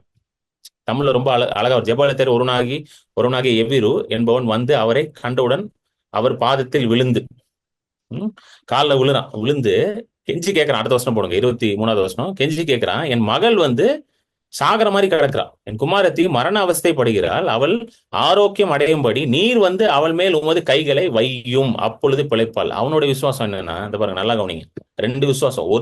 அந்த அம்மாவோட விசுவாசம், அவர் என் மேல கை வைக்க வேண்டாம், அவர் என்ன பார்க்க வேண்டாம், அவர் எனக்கு ஜோம் பண்ண வேண்டாம், எதுவும் பண்ண வேண்டாம், நான் போய் லேசா அவரை தொட்டா போதும் எனக்கு சுகமாயிரும். இது அந்த அம்மாவோட விசுவாசம். அது பயங்கரமான விசுவாசம். இவருக்கு இருந்த விசுவாசம் என்னது? இவர் என் வீட்டுக்கு வந்து மகன் மேல ஒரு கையை வச்சு ஒரு ஜெபத்தை போடணும் ஆண்டவரே, ஒரு ஜெபம் பண்ணணும் ஆண்டவரே. ஜெபம் பண்ணிட்டானா சரியாயிடும். இது அவரோட விசுவாசம். உங்க விசுவாசத்தின்படி ஆண்டவர் வேலை செய்வார். எத்தனை பேருக்கு புரியுது? ஆனா விசுவாசம் இருக்கணும் அங்க. விசுவாசம் இல்லாம வேலை நடக்காது. ஆனா உங்க லெவல் ஆஃப் ஃபெய்த்துக்கு ஏத்த மாதிரி வேலை செய்வார் அவர். கரெக்டா இல்லையாங்க? நூற்றுக்கு அதிபதி வந்து மத்திய 8ல நூற்றுக்கு அதிபதி என்ன சொல்றான்? வரவே வேண்டாம், ஒரு வார்த்தை அனுப்புங்க, வேலை முடிஞ்சிருவாங்க. அதே பேதுரு நூற்றுக்கு அதிபதி முடிஞ்சோடனே பேதுரோட மாமியாருக்கு வந்து ஃபீவர். பேதுரு வீட்டுக்கு கூட்டிட்டு போய் ஜோம் பண்ண வைக்கிறார். மாமியாருக்கு வெறும் ஃபீவர் தான், வீட்டுக்கு கூட்டு போய் ஜோம் பண்ண வைக்க. பேதுருக்கு அவ்வளவுதான் விசுவாசம். பாவம் பாருங்க, கூடயே தான் இருக்கிறாரு, நான் அவ்வளவுதான் விசுவாசம் ஒர்க் ஆகுது அவருக்கு. வீட்டுக்கு வந்து ஆண்டவரே வந்து கையை வைங்க ஆண்டவரே, மாமியார் வேற பொண்டாட்டி திட்டுறா, தயவுசெய்து வீட்டுக்கு வந்து ஜோம் பண்ணிட்டு போங்க. பொண்டாட்டிக்கு பயந்து தான் கூட்டு போயிருப்பாருன்னு நினைக்கிறேன் அவர் வீட்டுக்கு. நீங்க வரலன்னா திட்டிடுவான் ஆண்டவரே, சோறு போட மாட்டேன் நாளைக்கு, எனக்கு வந்து கொஞ்சம் ஜோம் பண்ணிட்டு போயிருங்க வீட்டுக்கு வந்து. அந்த அம்மாவுக்கு ஃபீவர், அதுக்கும் ஆண்டவர் வராரு. சரி பரவாயில்லப்பா, நான் வந்து ஃபீவர் தானே பரவாயில்ல, வந்து ஜோம் பண்றேன், ஃபீவருக்கும் வரேன் எல்லாத்துக்கும் வரேன் நான் அப்படின்ட்டு. புரியுதுங்களா உங்களுக்கு? You understand? சோ எவிரோட இதுக்கு வந்துருங்க. மார்க் 5:23. எவிருக்கு வந்து என்னன்னா வீட்டுக்கு வரணும், வந்து கையை வைங்க, கை அப்பொழுது பிழைப்பாள். சோ அவர் என்ன முடிவு பண்ணிட்டாருன்னா, கை வச்சா பிழைச்சிருவா. சரிங்களா? சோ போற வழியில என்ன ஆகுது? 35க்கு வந்து 35க்கு வந்துருங்க. அடுத்து டக்குன்னு போயிட்டே இருக்கிறாரு. இந்த பெரும்பாடு உள்ள ஸ்திரீ வந்துருது. பெரும்பாடு உள்ள ஸ்திரீ சுகமாகறா. அப்புறம் அந்த அம்மா சாட்சி சொல்லுது. அப்புறம் இயேசு சொல்றாரு, மகளே உன் விசுவாசம் உன்னை ரட்சித்தது, நீ உன் வேதனை நீங்கி சுகமாயிருன்னு சொல்றாரு. சொல்லி முடிச்சோடனே படிங்க சிஸ்டர். அவர் இப்படி பேசிக் கொண்டிருக்கையில் ஜெப ஆலய தலைவனுடைய வீட்டிலிருந்து சிலர் வந்து, உம்முடைய குமாரத்தி மரித்து போனால் இனி ஏன் போதகரை வருத்தப்படுத்துகிறீர் என்றார்கள். மரித்து போனால் ஏன் படுத்துருங்கன்னாரு. அதுக்கு அடுத்தது அவர்கள் சொன்ன வார்த்தையை இயேசு கேட்டவுடனே ஜெப ஆலய தலைவனை நோக்கி, பயப்படாதே, விசுவாசம் உள்ளவனாய் இரு என்று சொல்லி பேதுருவையும் யாக்கோபையும் யாக்கோபின் சகோதரன் யோவானையும் தவிர. இப்போ ரிப்போர்ட் என்ன மோசமாயிடுச்சு. ஃபர்ஸ்ட் இருந்த டாக்டர் ரிப்போர்ட் என்னது? புள்ள ரொம்ப சிக்கா இருக்குது. First report. முதல் ரிப்போர்ட் வந்து என்னது? புள்ள சிக்கா படுத்த படுக்கையா இருக்குது. சோ நீங்க என்ன பண்ணுங்க, வந்து கையை வைங்க ஆண்டவரே போதும். சரிங்களா? கொஞ்சம் மோசம். அடுத்த வந்து ரிப்போர்ட் எப்படி வருது? மோசமான ரிப்போர்ட். அடுத்த வந்து ரிப்போர்ட் மோசமான ரிப்போர்ட். என்ன ரிப்போர்ட்? மரண அவஸ்தையில இருந்த புள்ள மரணத்துக்குள்ளே போயிடுச்சு. கரெக்டா? ரிப்போர்ட் மோசமானாலும் இயேசுவோடைய தன்மை மாறாது. நல்லா புரிஞ்சுக்கோங்க. ரிப்போர்ட் எவ்வளவு மோசம், நம்ம தான் ரிப்போர்ட் மோசமாக நம்மளும் மாறிக்கிட்டே இருப்போம். கவனிச்சிருக்கீங்களா? எத்தனை பேர் கவனிச்சிருக்கீங்க?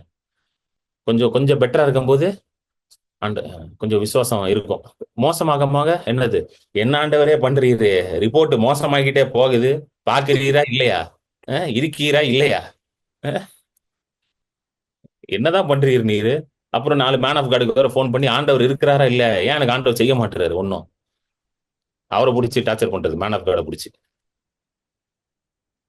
புரியுதுங்களா? நல்லா கவனி. ஏசு ரிப்போர்ட் மோசமாயிருச்சு பாருங்க. ரிப்போர்ட் என்ன ரிப்போர்ட் வருது? ஃபைனல் ரிப்போர்ட் வந்துருச்சு. என்ன வந்துருச்சு? புள்ள மரிச்சு போயிட்டா, புள்ள இறந்து போயிட்டா. ஃபைனல் ரிப்போர்ட் முடிஞ்சிருச்சு. டாக்டர் பார்த்துட்டாரு, எல்லாம் ஓவர்னு சொல்லிட்டாரு. பல்ஸ் ரேட் இல்ல, நீங்க வந்தீங்கன்னா அடுத்த வேலையை முடிச்சிடலாம் எவிரு அப்படின்னு நியூஸ் வருது.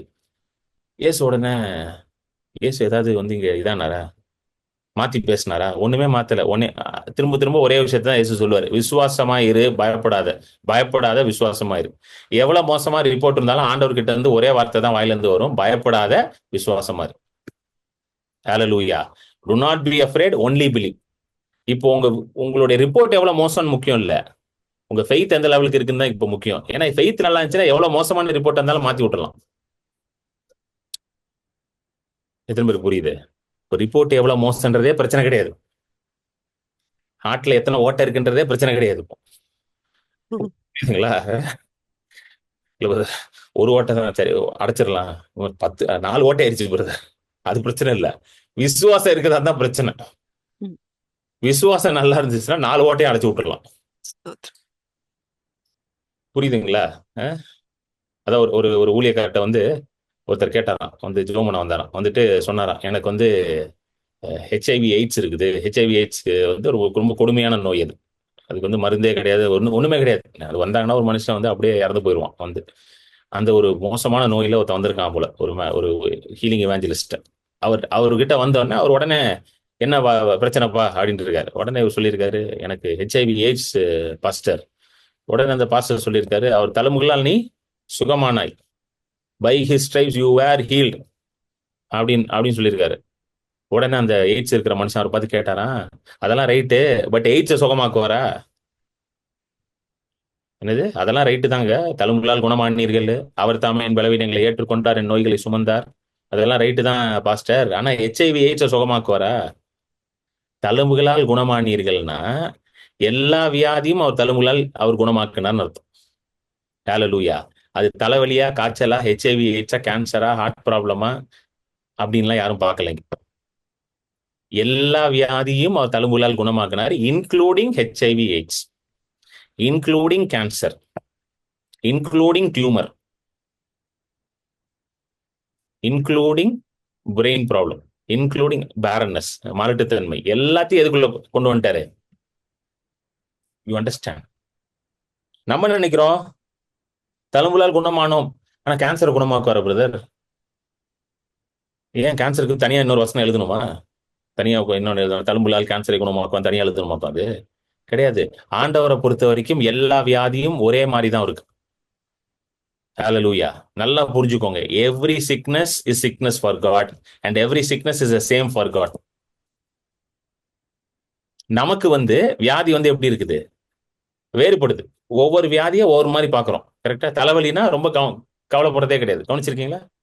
தலைவலினா பிரச்சனை இல்லை பிரதர், டோலோ 650 இருக்கு பிரதர். இதுக்கெல்லாம் போய் யாரையும் ஆண்டவரை கூடுவாங்களா?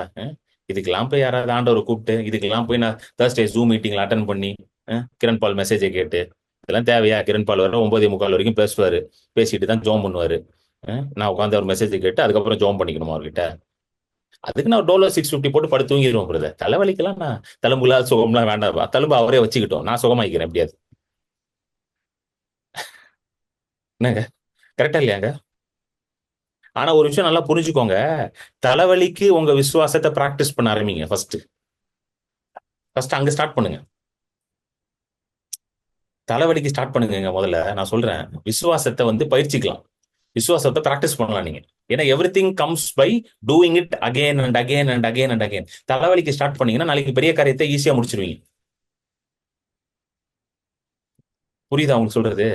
நம்ம ஸ்ட்ரெயிட்டா என்னது, பெரிய காரியத்துக்கு தான் விசுவாசம், அப்படி வேலை செய்ய மாட்டேங்க. அதனால தான் நிறைய பேர் மாட்டி சிக்கிறாங்க போயிட்டு எங்கேயாவது.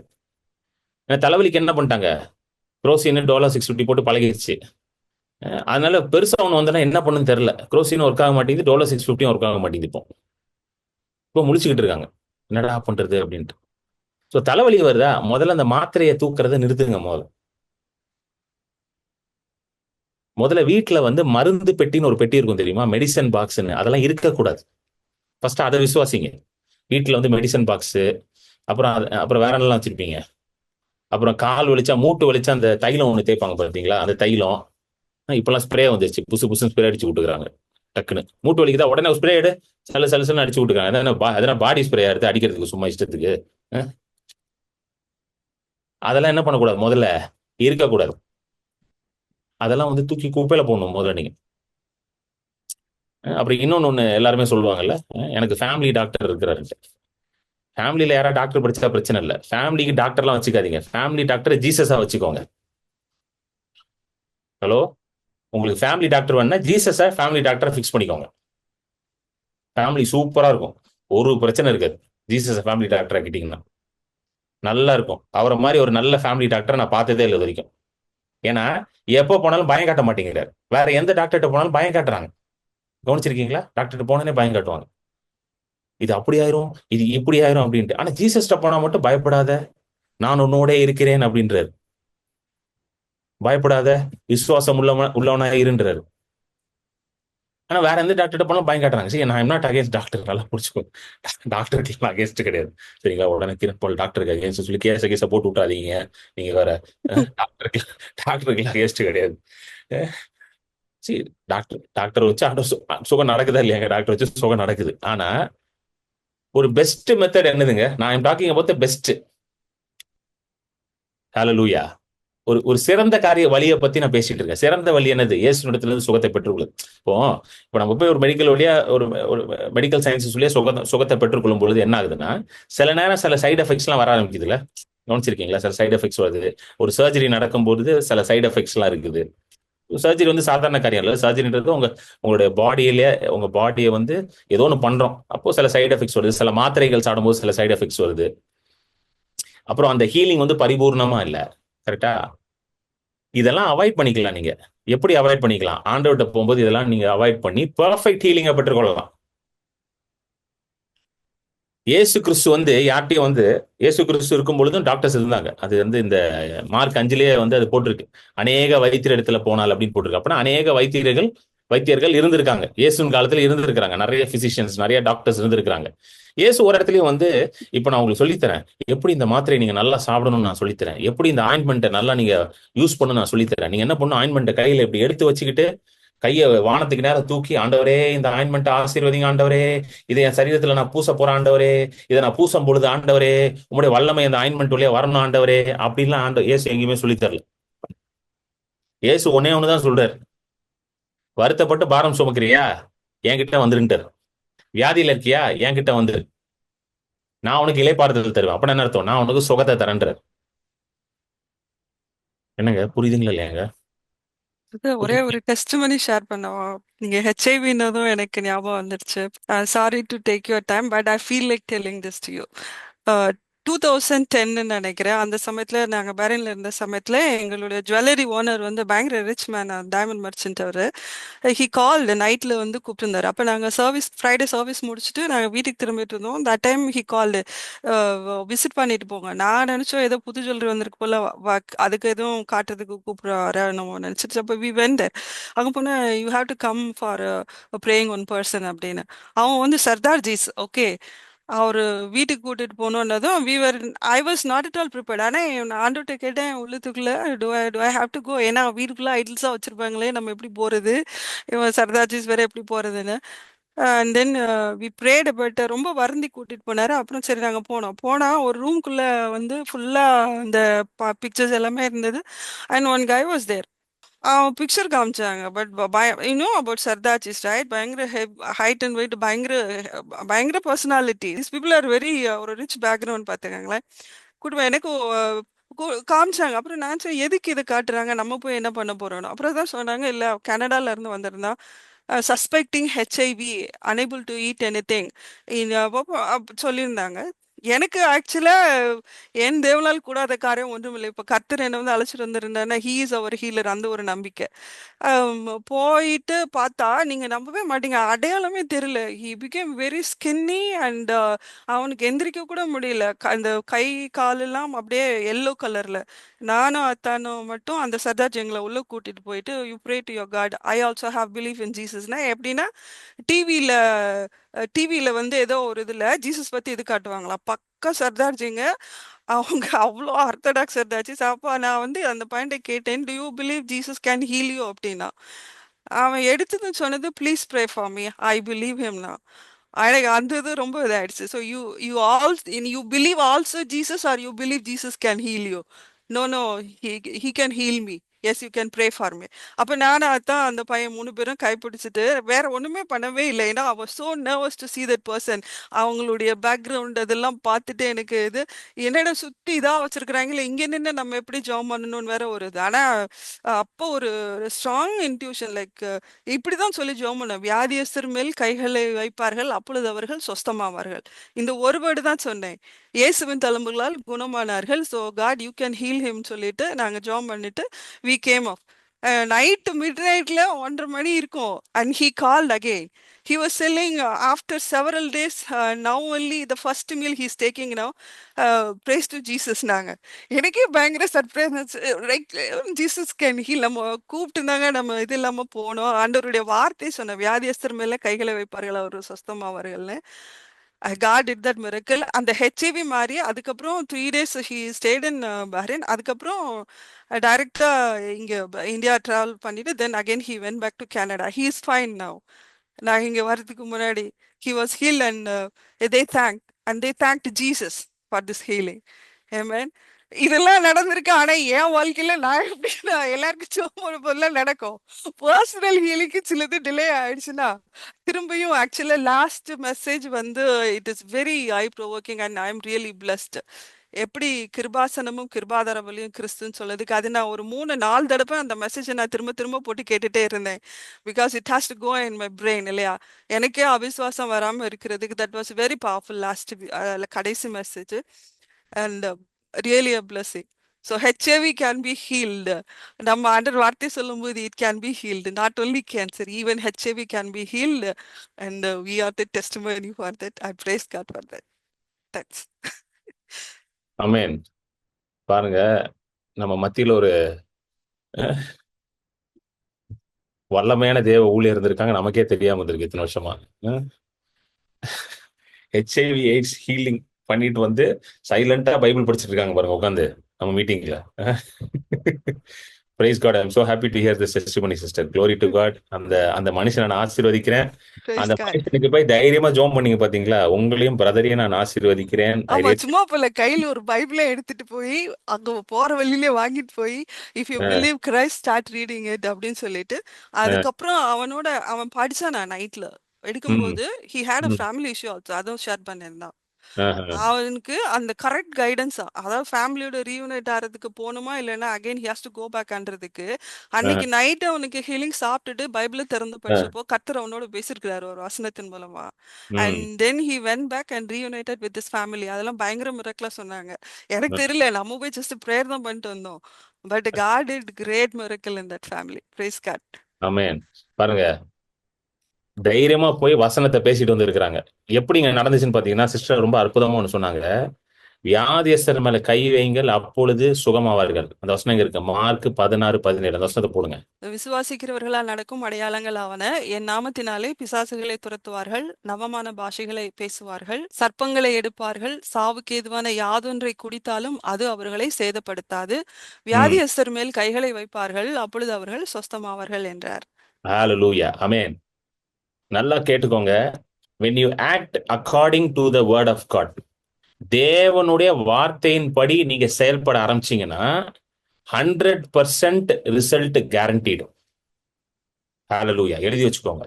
If you are acting according to the word of God, தேவனுடைய வார்த்தையின்படி நீங்க செயல்பட ஆரம்பிச்சீங்க, தேவனோட வார்த்தையின்படி நீங்க செய்ய ஆரம்பிச்சிட்டீங்கன்னு வச்சுக்கோங்க ஒரு காரியத்தை, ரிசல்ட் கண்டிப்பா உண்டு. ஏன்னா தேவனோட வார்த்தையை பொய் சொல்லாது, தேவன் பொய் சொல்ல மாட்டார். அவர் மனம் திரும்ப மனுபுத்திரரும் அல்ல. இங்க சிஸ்டர் வந்து தேவனோட வார்த்தையின்படி ஆக்ட் பண்ணிருக்காங்க. புரியுதுங்களா? அதான் சொல்ல அவங்க வந்து ஃபுல் டைம் மினிஸ்ட்ரி பண்ணல, ஒரு ஆர்டேன்டு பாஸ்டரு, ப்ராஃபட்டு, பிஷப்பு அது மாதிரி ஒன்றும் கிடையாது. அவங்க ஒரு விசுவாசி. ஏன்னா மார்க் 16:17 தெளிவா போட்டிருக்கு, விசுவாசிக்கிறவனுக்கு இதெல்லாம் நடக்குமா? யாருக்கு நடக்குமா? விசுவாசிக்கிறவனுக்கு. எத்தனை விசுவாசிங்க இருக்கீங்க இங்க? ஆமென், ஆமென். எத்தனை பேர் இருக்கீங்க? எல்லாருமே விசுவாசி தானே? இருக்கிற 34 பேரும் விசுவாசி தானே? உங்க குடும்பத்துல இருக்கவங்களும் விசுவாசி தானே? ஹalleluya.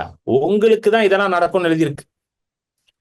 சோ நான் விசுவாசி, நான் போய் கை வச்சா நடக்கும்ன்ற அந்த விசுவாசத்துல பிரதரும் சிஸ்டரும் கிளம்பி போயிட்டாங்க. போய் கையை வச்சாங்க. கையை வைக்க வேண்டியதுதான் அவங்க வேலை. சுகத்தை கொடுக்கறது யாரோட வேலை? கர்த்தருடைய வேலை. விசுவாசிக்கிறது மட்டும்தாங்க உங்க வேலை. பெரும்பாடு உள்ள ஸ்திரீ விசுவாசிக்கிறது மட்டும்தான் வேலை.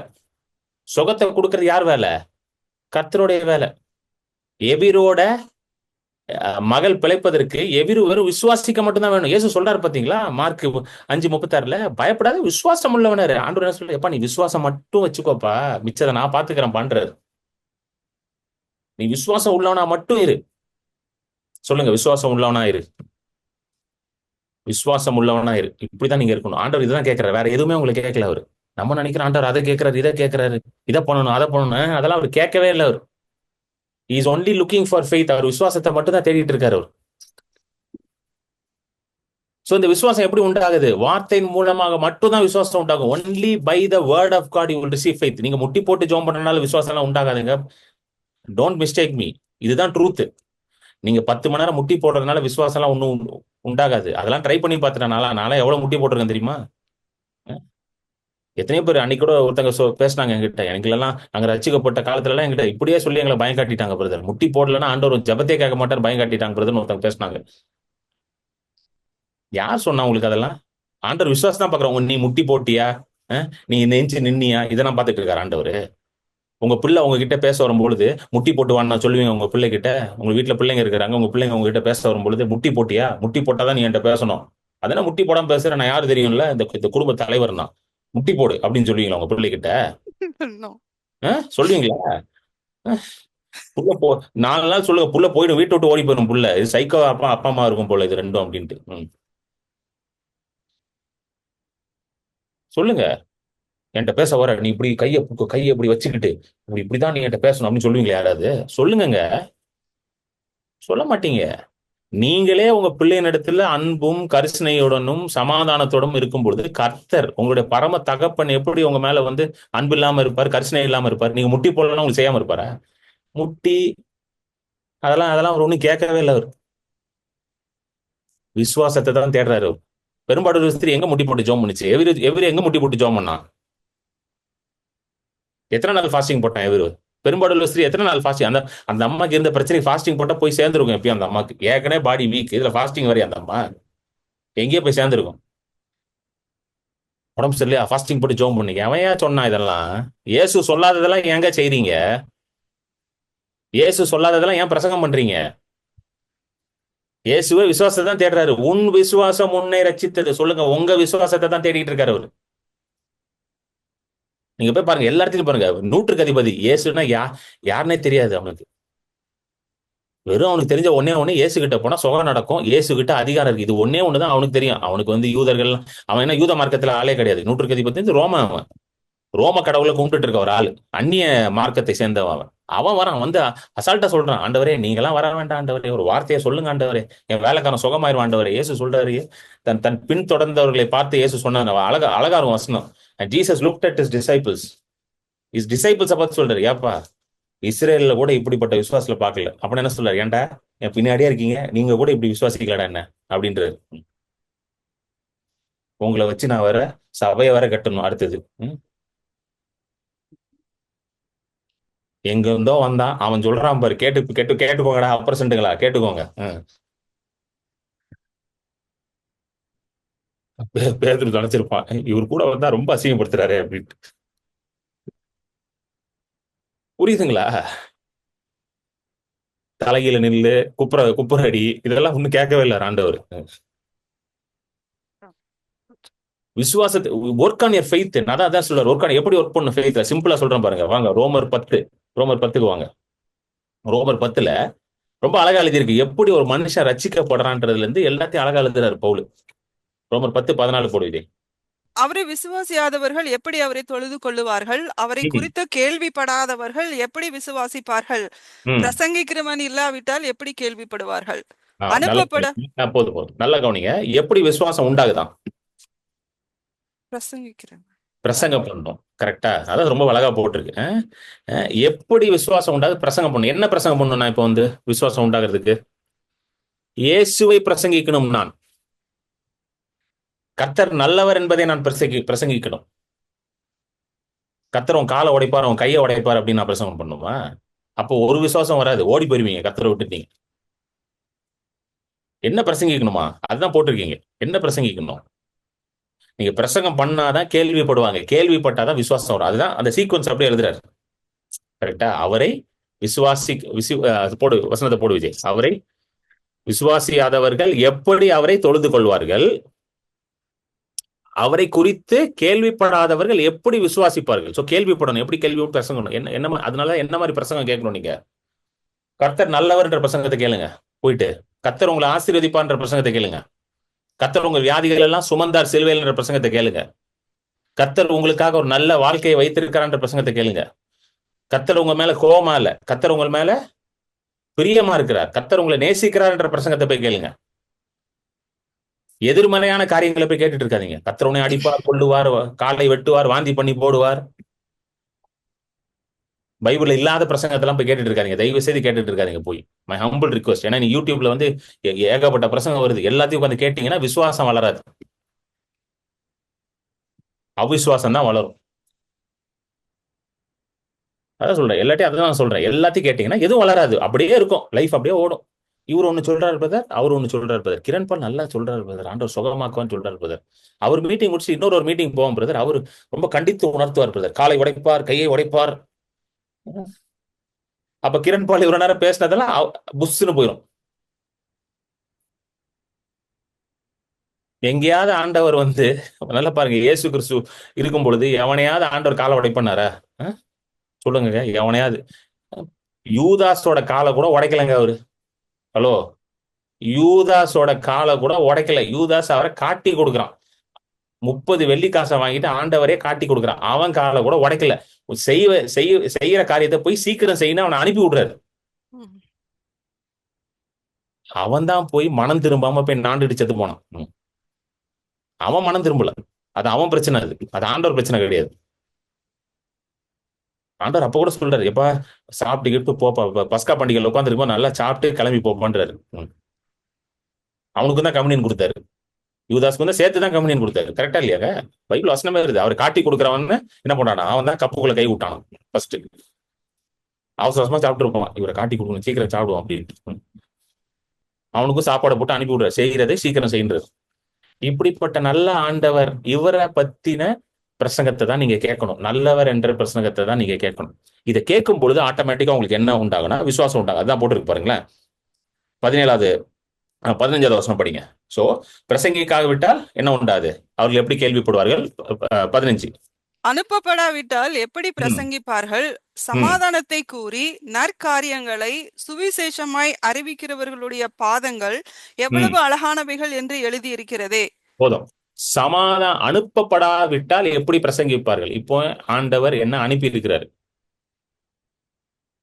ஆண்டவர் என்ன எதற்காக என்ன ஆண்டவர் அனுப்பி இருக்கிறாரு? எதை பிரசங்க பண்றதுக்காக என்ன அனுப்பி இருக்கிறாருங்க? சமாதானத்தை கோரி நற்காரியங்களை சுவிசேஷமாய் அறிவிக்கிறவர்களுடைய பாதங்கள் எவ்வளவு அழகாய். கர்த்தர் நல்லவர்னு நீங்க சொல்றீங்களா? உங்க காலை தான் எழுதியிருக்கு பாருங்க, எவ்வளவு அழகா இருக்கு பாருங்க. சமாதானத்தை கோரி நற்காரியங்களை சுவிசேஷமாய். சுவிசேஷம்னாலே நல்ல காரியம் தாங்க. சுவிசேஷன்ற வார்த்தைக்கு வந்து யுகலியோன் அப்படின்ற கிரேக்க மொழியில யூஸ் பண்றாங்க. யுகலியோன்னா நம்ப முடியாத அளவுக்கு நல்ல செய்தியம். Too good to be true news. காஸ்பல்னா என்னது? Too good to be true, நம்ப முடியாத அளவுக்கு நற்காரியங்களாம். இந்த நம்ப முடியாத அளவுக்கு நற்காரியம் சுவிசேஷத்தையும் சமாதானத்தையும் பிரசங்கித்துக் கொண்டிருக்கிறேன் நான். இதற்காக தான் என்னை ஆண்டவர் அனுப்பியிருக்கிறார். ஹல்லேலூயா. இதை பிரசங்கிக்கும் பொழுது உங்களுக்கு என்ன உண்டாகுது? விசுவாசம் உண்டாகுது. இதை கேட்கும் பொழுதுதான் உங்களுக்கு விசுவாசம் உண்டாகும். புரியுதுங்களா உங்களுக்கு சொல்றது? எத்தனை பேர் புரிஞ்சிருச்சு நான் சொல்றது? நீங்க கேட்கிற செய்தி உங்களுக்கு சமாதானத்தை உண்டாக்கணும். நீங்க கேட்கிற செய்தி உங்களுக்கு நற்காரியங்களை உண்டாக்கணும் உங்க வாழ்க்கையில வந்து. செய்தியை கேட்டு பயந்துட்டு உட்காந்துருக்க கூடாது. ஐயோ இன்னைக்கு நைட் என்ன ஆகும் தெரியலையே. செய்தியை கேட்டு சந்தோஷமா படுத்து தூங்கணும். சந்தோஷமா தூங்கணும். இவ்வளவு நல்ல ஆண்டவர் இருக்காரு எனக்கு, நான் ஏன்டா பயப்படணும்னு படுத்து நிம்மதியா தூங்கணும் நைட்டு.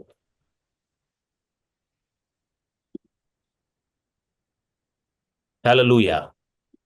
எத்தனை பேருக்கு புரியுது? இதை சொல்லிட்டு அடுத்த வசனம் படிங்க, 16. ஆனாலும் சுவிசேஷத்துக்கு எல்லாரும் கீழ்ப்படியவில்லை. அதை குறித்த ஏசாயா, கர்த்தாவே எங்கள் மூலமாய் கேள்விப்பட்டதை விசுவாசித்தவன் யார் என்று சொல்லுகிறான். பாருங்க, ஆண்டவர் அதுக்கும் ஆனாலும் சுவிசேஷத்துக்கு எல்லாரும் கீழ்ப்படி. அப்படின்னா என்ன அர்த்தம்? நல்லதை பிரசங்கம் பண்ணாலும், கர்த்தர் நல்லவன் பிரசங்கம் பண்ணாலும் சில பேர் என்ன சொல்லுவாங்க, அதெல்லாம் எப்படி, அதெல்லாம் முடியாது, எங்களால ஏத்துக்க முடியாது. நாங்க கொஞ்சம் உடஞ்ச காலோட தான் இருப்போம், நாங்க கொஞ்சம் ஓட்ட வண்டியோட தான் இருப்போம் நாங்க. ஆனாலும் சுவிசேஷத்துக்கு எல்லாரும் கீழ்ப்படிவதில்லை. அப்படின்னு எல்லாரும் ஏற்றுக்கொள்றது இல்லையா? இதை ஏசாயாவே என்ன தீர்க்கதரிசனமா சொல்லியிருக்காங்க. கர்த்தாவே எங்கள் மூலமா கேள்விப்பட்டதை விசுவாசித்தவன் யார் என்று சொல்லுகிறான். ஆண்டவர் கேட்கிறாரு, என் மூலமாய் கேள்விப்பட்டதை விசுவாசிக்கிறவன் யார்? Who is ready to believe my ரிப்போர்ட்னு கேட்கிறாரு. என்ன ரிப்போர்ட்? கல்வாரி சிலுவையில் அவர் செய்ததை விசுவாசிக்கிறதுக்கு யார் ரெடியா இருக்கீங்க? ஹல்லேலூயா.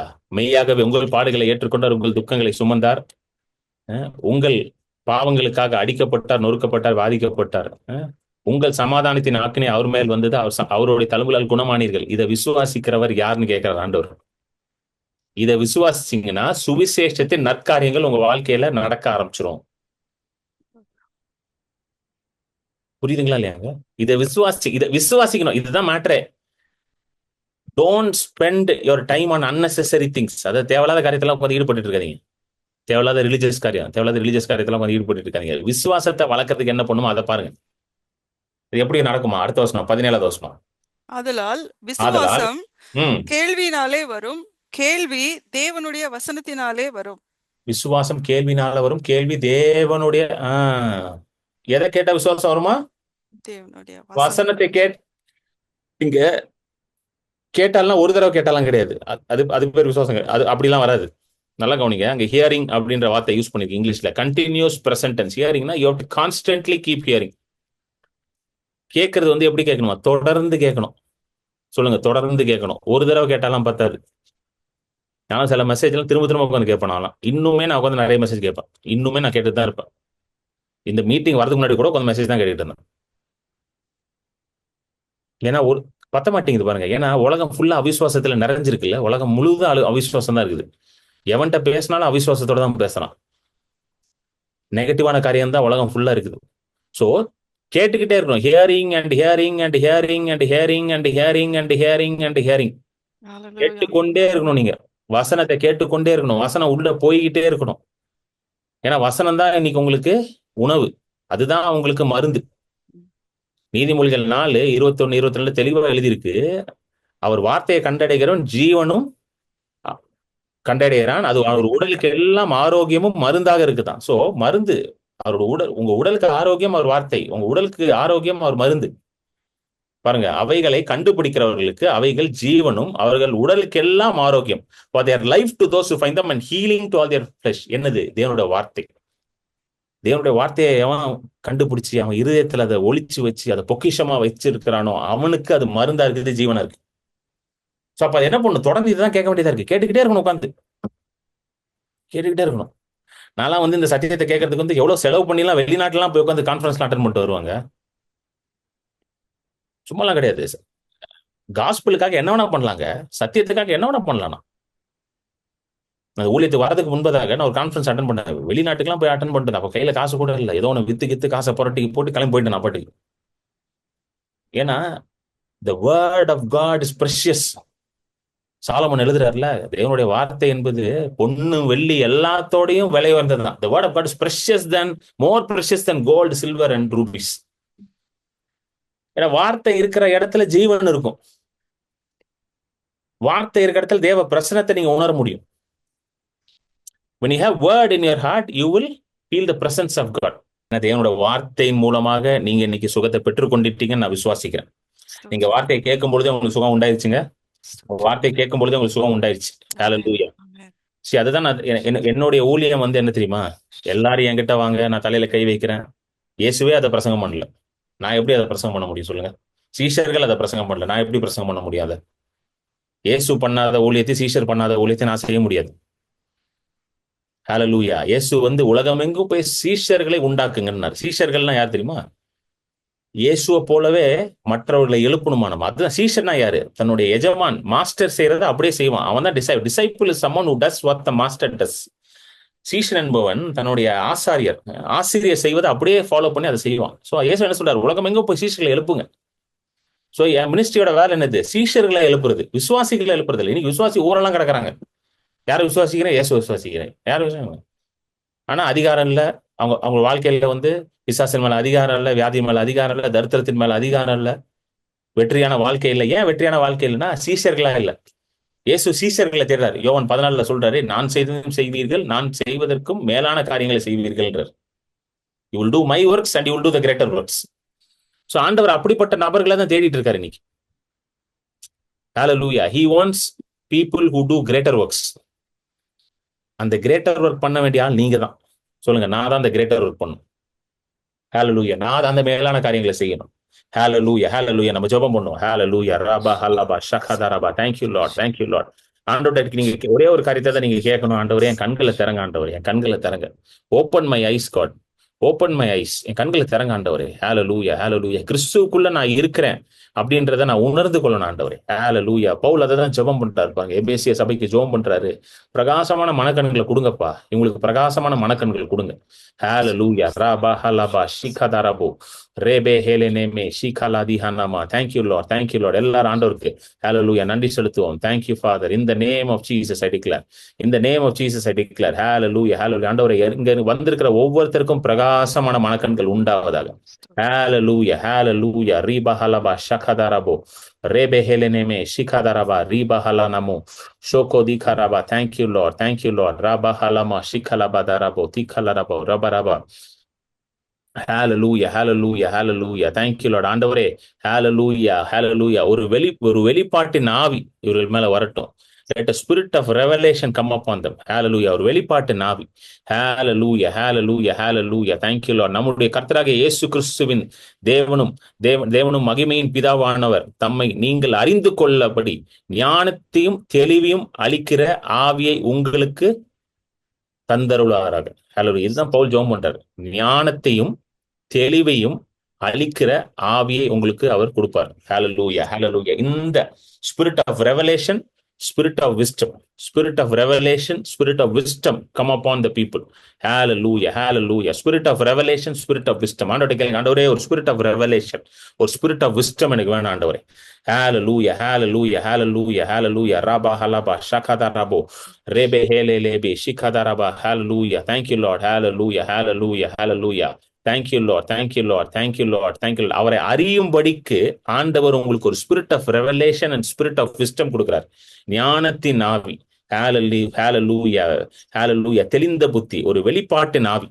Hallelujah, hallelujah. அவர் அதை உங்களுக்கு கொடுக்கட்டும், அளவில்லாமல். Spirit without measure. ஹalleluya. வேதம் சொல்லுகிறது, ஆண்டவர் நமக்கு ஸ்பிரிட் வித்தவுட் மெஷர், அளவில்லாத ஆவியை கொடுத்திருக்கிறார். ஹalleluya. ஒரு அளவோட அவர் ஆவியை கொடுக்கலையா, அளவில்லாமல் அவர் பரிசுத்த ஆவியானவர் கொடுத்திருக்கிறார். எதற்காக? ஹalleluya. அவரை அறிந்து கொள்வதற்காக. To know him he has given you a spirit without measure. ஹalleluya. இதை கேளுங்க ஆண்டவர்ட்ட. ரீபா ஹலபா. ஆண்டவரே, இதை கொடுங்க ஆண்டவரே, இதை கொடுங்க ஆண்டவரே. உம்மை அளவில்லாமல் அறிந்து கொள்ளணும் ஆண்டவரே, உம்மை அளவில்லாமல் நான் அறிந்து கொள்ளணும் ஆண்டவரே. ஹalleluya, hallelujah, hallelujah. when you get a revelation, ஆண்டவரை பற்றி ஒரு வெளிப்பாடு உண்டாகும் பொழுது, ஹalleluya, அடுத்தது உங்க வாழ்க்கையில ஒரு மேனிஃபெஸ்டேஷன் உண்டாக ஆரம்பிச்சிடும். ஹalleluya. வெளிப்பாட்டு உண்டாகும் பொழுதுதான் அடுத்தது உங்க வாழ்க்கையில அற்புதங்கள் நடக்க ஆரம்பிக்குது. ஹalleluya. ஆண்டவரே கேளுங்க, ஆண்டவரே வெளிப்பாடு உண்டாகணும் ஆண்டவரே, வெளிப்பாடு உண்டாகணும் ஆண்டவரே, வெளிப்பாடு உண்டாகணும் ஆண்டவரே. ஹalleluya. ராபா ஹலபா ஷகத. ஆண்டவரே, நான் டயர்ட் ஆயிட்டேன். ஹalleluya. ஆண்டவரே, நான் டயர்ட் ஆயிட்டேன். சில பேர் இங்க இருக்கிறீங்க, டயர்ட் ஆயிட்டீங்க. இந்த ஊழியர்கிட்ட போன, அந்த ஊழியர்கிட்ட போன, இங்க ஓடுன, அங்க ஓடுன, ஒண்ணுமே நடக்கல. ஹalleluya. அதனால உங்க மனசுல ஒரு சோர்வு வந்துருச்சு. என்னடா எந்த ஊழியர்ட்டையும் வல்லமை இல்லைன்ட்டு. இல்ல, அது கிடையாது. ஆண்டவர் நீங்க அவரிடத்துல நேரடியாக பெற்றுக்கொள்ளணும்னு விரும்புறாருங்க. நேரடியா பெற்றுக்கொள்ளணும் விரும்புறாரு. நம்ம என்ன நினைக்கிறோம், அந்த ஊழியர்ட்ட வல்லமை இல்லை, இந்த ஊழியர்ட்ட வல்லமை இல்லை, அதனாலதான் எனக்கு ஆண்டவர் உங்களுக்கே வல்லமையை கொடுத்து, உங்களுக்கே பரிசுத்த ஆவியானவரை கொடுத்து, உங்களை நீதிமானாக மாற்றி, அவர் என்ன சொல்றாருன்னா, மகளே என்கிட்ட வாணி, உனக்கு நான் செய்யறேன்றார் ஆண்டவர். ஹalleluya, hallelujah. இந்த வெளிப்பாடு உங்களுக்கு உண்டாவதாக. let this revelation come to you, let this revelation come to you. rabba halaba rekebe ledi hanamo shokodorobo riba halaba shakalaba darabo shikara. வியாதியோட இருக்கிறீங்கன்னா, உங்களுக்கு எங்க வியாதி இருக்கோ, உங்க சரீரத்துல எங்க வியாதி இருக்கோ, உங்க கைகள் அங்க வைத்துக் கொள்ளுங்க. வச்சுட்டு கட்டளையிடுங்க, இயேசுவின் நாமத்துல சுகம் உண்டாகட்டும். கட்டளையிடுங்க. வியாதியஸ்தர்கள் மேல் கை வைப்பீர்கள், அப்பொழுது அவர்கள் சுகமாவார்கள் என்ற வசனத்தின்படி நீங்க உங்க கையெடுத்து உங்க மேலேயே வச்சுட்டு சொல்லுங்க, இயேசுவின் நாமத்துல சுகமாயிருன்னு சொல்லுங்க, இயேசுவின் நாமத்துல சுகமாயிருன்னு சொல்லுங்க. ஹalleluya, hallelujah. நீங்க சொல்லுங்க உங்க வாழ்க்கைக்கு. ஹalleluya, hallelujah. உங்க குடும்பத்துக்கு நீங்களே ஒரு ஊழியக்காரரா இருக்கிறீங்க, நீங்களே ஒரு தீர்க்கதரிசியா இருக்கிறீங்க. சொல்லுங்க, கையை வச்சு சொல்லுங்க, இயேசுவின் நாமத்துல இப்பொழுதே சுகம் உண்டாகட்டும், பலவீனம் நீங்கி போகட்டும் சொல்லுங்க. ஹalleluya. ரபா ஹலபா ஷிகதரபோ ரிபா ஹலபா ரிகலதரனமோ ரேஹேபே லேதி Harappa. Thank you Lord, thank you Lord, thank you Lord, thank you Lord. சொல்லுங்க, வாய்த்தம் சொல்லுங்க, இயேசு கிறிஸ்து என்னுடைய வியாதிகளை ஏற்றுக்கொண்டார். ஹalleluya, hallelujah. என்னுடைய எல்லா பலவீனங்களையும் அவர் சுமந்தார். ஹalleluya. அவர் தாமே என்னுடைய பலவீனங்களை சுமந்தார், என் நோய்களை ஏற்றுக்கொண்டார் என்ற வசனத்தின்படி. ஹalleluya. இந்த வியாதி என் சரீரத்துல இருக்கக்கூடாது, இந்த பலவீனம் என் சரீரத்துல இருக்கக்கூடாது. இயேசுவின் நாமத்துல நான் கட்டளையிடுகிறேன், இப்பொழுதே வெளியே போ, உனக்கு எந்த அதிகாரமும் கிடையாது. ஹalleluya. பொல்லாத வியாதியை கொண்டு வர பிசாசே, உனக்கு எந்த அதிகாரமும் கிடையாது. ஹalleluya. எல்லா பொய்களையும் நான் அப்புறப்படுத்துகிறேன். ஹalleluya. நான் இதுவரைக்கும் விசுவாசித்துக் கொண்டிருந்த அவிசுவாச பொய்களை நான் அப்புறப்படுத்துகிறேன். இயேசு நாமத்துல நான் அதை வெளியே தள்ளுகிறேன். ஹalleluya. இன்றையிலிருந்து நான் அறிக்கை பண்ணுகிறேன், அவர் தழும்புகளால் நான் சுகமானேன் என்று அறிக்கை பண்ணுகிறேன் என்று வாய் திறந்து சொல்லுங்க. ஹalleluya. From today I declare that I am healed by the stripes of Jesus. I am healed by the stripes of Jesus. Hallelujah. Rabahalama shakadarabo ரேகேபேலேதிஹாராபா. Thank you Lord. பிசாசுக்கு என் குடும்பத்தின் மேல அதிகாரம் கிடையாதுன்னு சொல்லுங்க வாய் திறந்து. பிசாசுக்கு என் பிள்ளைகள் மேல அதிகாரம் கிடையாதுன்னு வாய் திறந்து சொல்லுங்க. ஹalleluya. இயேசுவின் ரத்தத்தினால நான் மீட்கப்பட்டிருக்கிறேன். இயேசுவே என்னுடைய கிருபாதார பலியாக மாறிவிட்டார். Jesus is the atoning sacrifice for my family. இயேசுவே என்னுடைய குடும்பத்தின் கிருபாதார பலி. ஹalleluya, ஹalleluya. ஆகையால் எந்த வியாதியும், எந்த பிசாசும், எந்த சாபமும் என் குடும்பத்தின் மேல இருக்க முடியாது, இருக்க கூடாது. இயேசுவின் நாமத்துல நான் கட்டளையிடுகிறேன் என்று வாய் திறந்து சொல்லுங்க. ஹalleluya. ரபஹலபா ஷிகதரபா ரிபஹலமோ ரோஹோலோதிஹரபா லபஹ ஷகதரபோ. Thank you Lord, thank you Lord. ஜீவனும் மரணமும் நாவின் அதிகாரத்துல இருக்கு. ஹalleluya. நீதிமொழிகள் 18:20-21 சொல்லுவது போல ஜீவனும் மரணமும் நாவின் அதிகாரத்துல இருக்கு. ஹalleluya. உங்களுடைய ஜீவன், ஹalleluya, உங்களுடைய நாவல ஆண்டவர் வைத்திருக்கிறார். ஹalleluya. உங்களுடைய ஜீவனை உங்க நாவல வைத்திருக்கிறார். நீங்க ஜீவனை பேசும் பொழுது, தேவனுடைய வார்த்தையை பேசும் பொழுது, ஹalleluya, உங்க வாழ்க்கையில ஜீவனை பாப்பீங்க, உங்க பிள்ளைகளோட வாழ்க்கையில ஜீவனை பாப்பீங்க, உங்க குடும்பத்துல ஜீவனை பாப்பீங்க. ஹalleluya. Thank you Lord. நன்றி நன்றி நன்றி ஆண்டவரே. ஹalleluya. எல்லார் மேலையும் ஹalleluya தெய்வீக சுகம் இப்பொழுதே வந்து இறங்குவதாக இயேசுவின் நாமத்துல கட்டளையிடுகிறேன். Everybody here, I declare to be healed in the name of Jesus. ஒருத்தர் கூட வியாதியா இருக்கக்கூடாது. இயேசுவின் நாமத்தில் நான் கட்டளையிடுகிறேன். ஒருத்தர் கூட வியாதியா இருக்கக்கூடாது. உங்க குடும்பங்கள்ல ஒருத்தர் கூட வியாதியா இருக்கக்கூடாது. ஹalleluya, hallelujah. இதுதான் தேவனுடைய சித்தம். Hallelujah. None should be feeble in your family. None should be sick in your family. Everybody should be healed by the stripes of Jesus. This is the will of God for your family. இதுதான் தேவனுடைய சித்தமா இருக்குது. உங்க கோத்திரங்களில், உங்க குடும்பங்களில் ஒருவர் கூட பலவீனமா இருக்கக்கூடாது.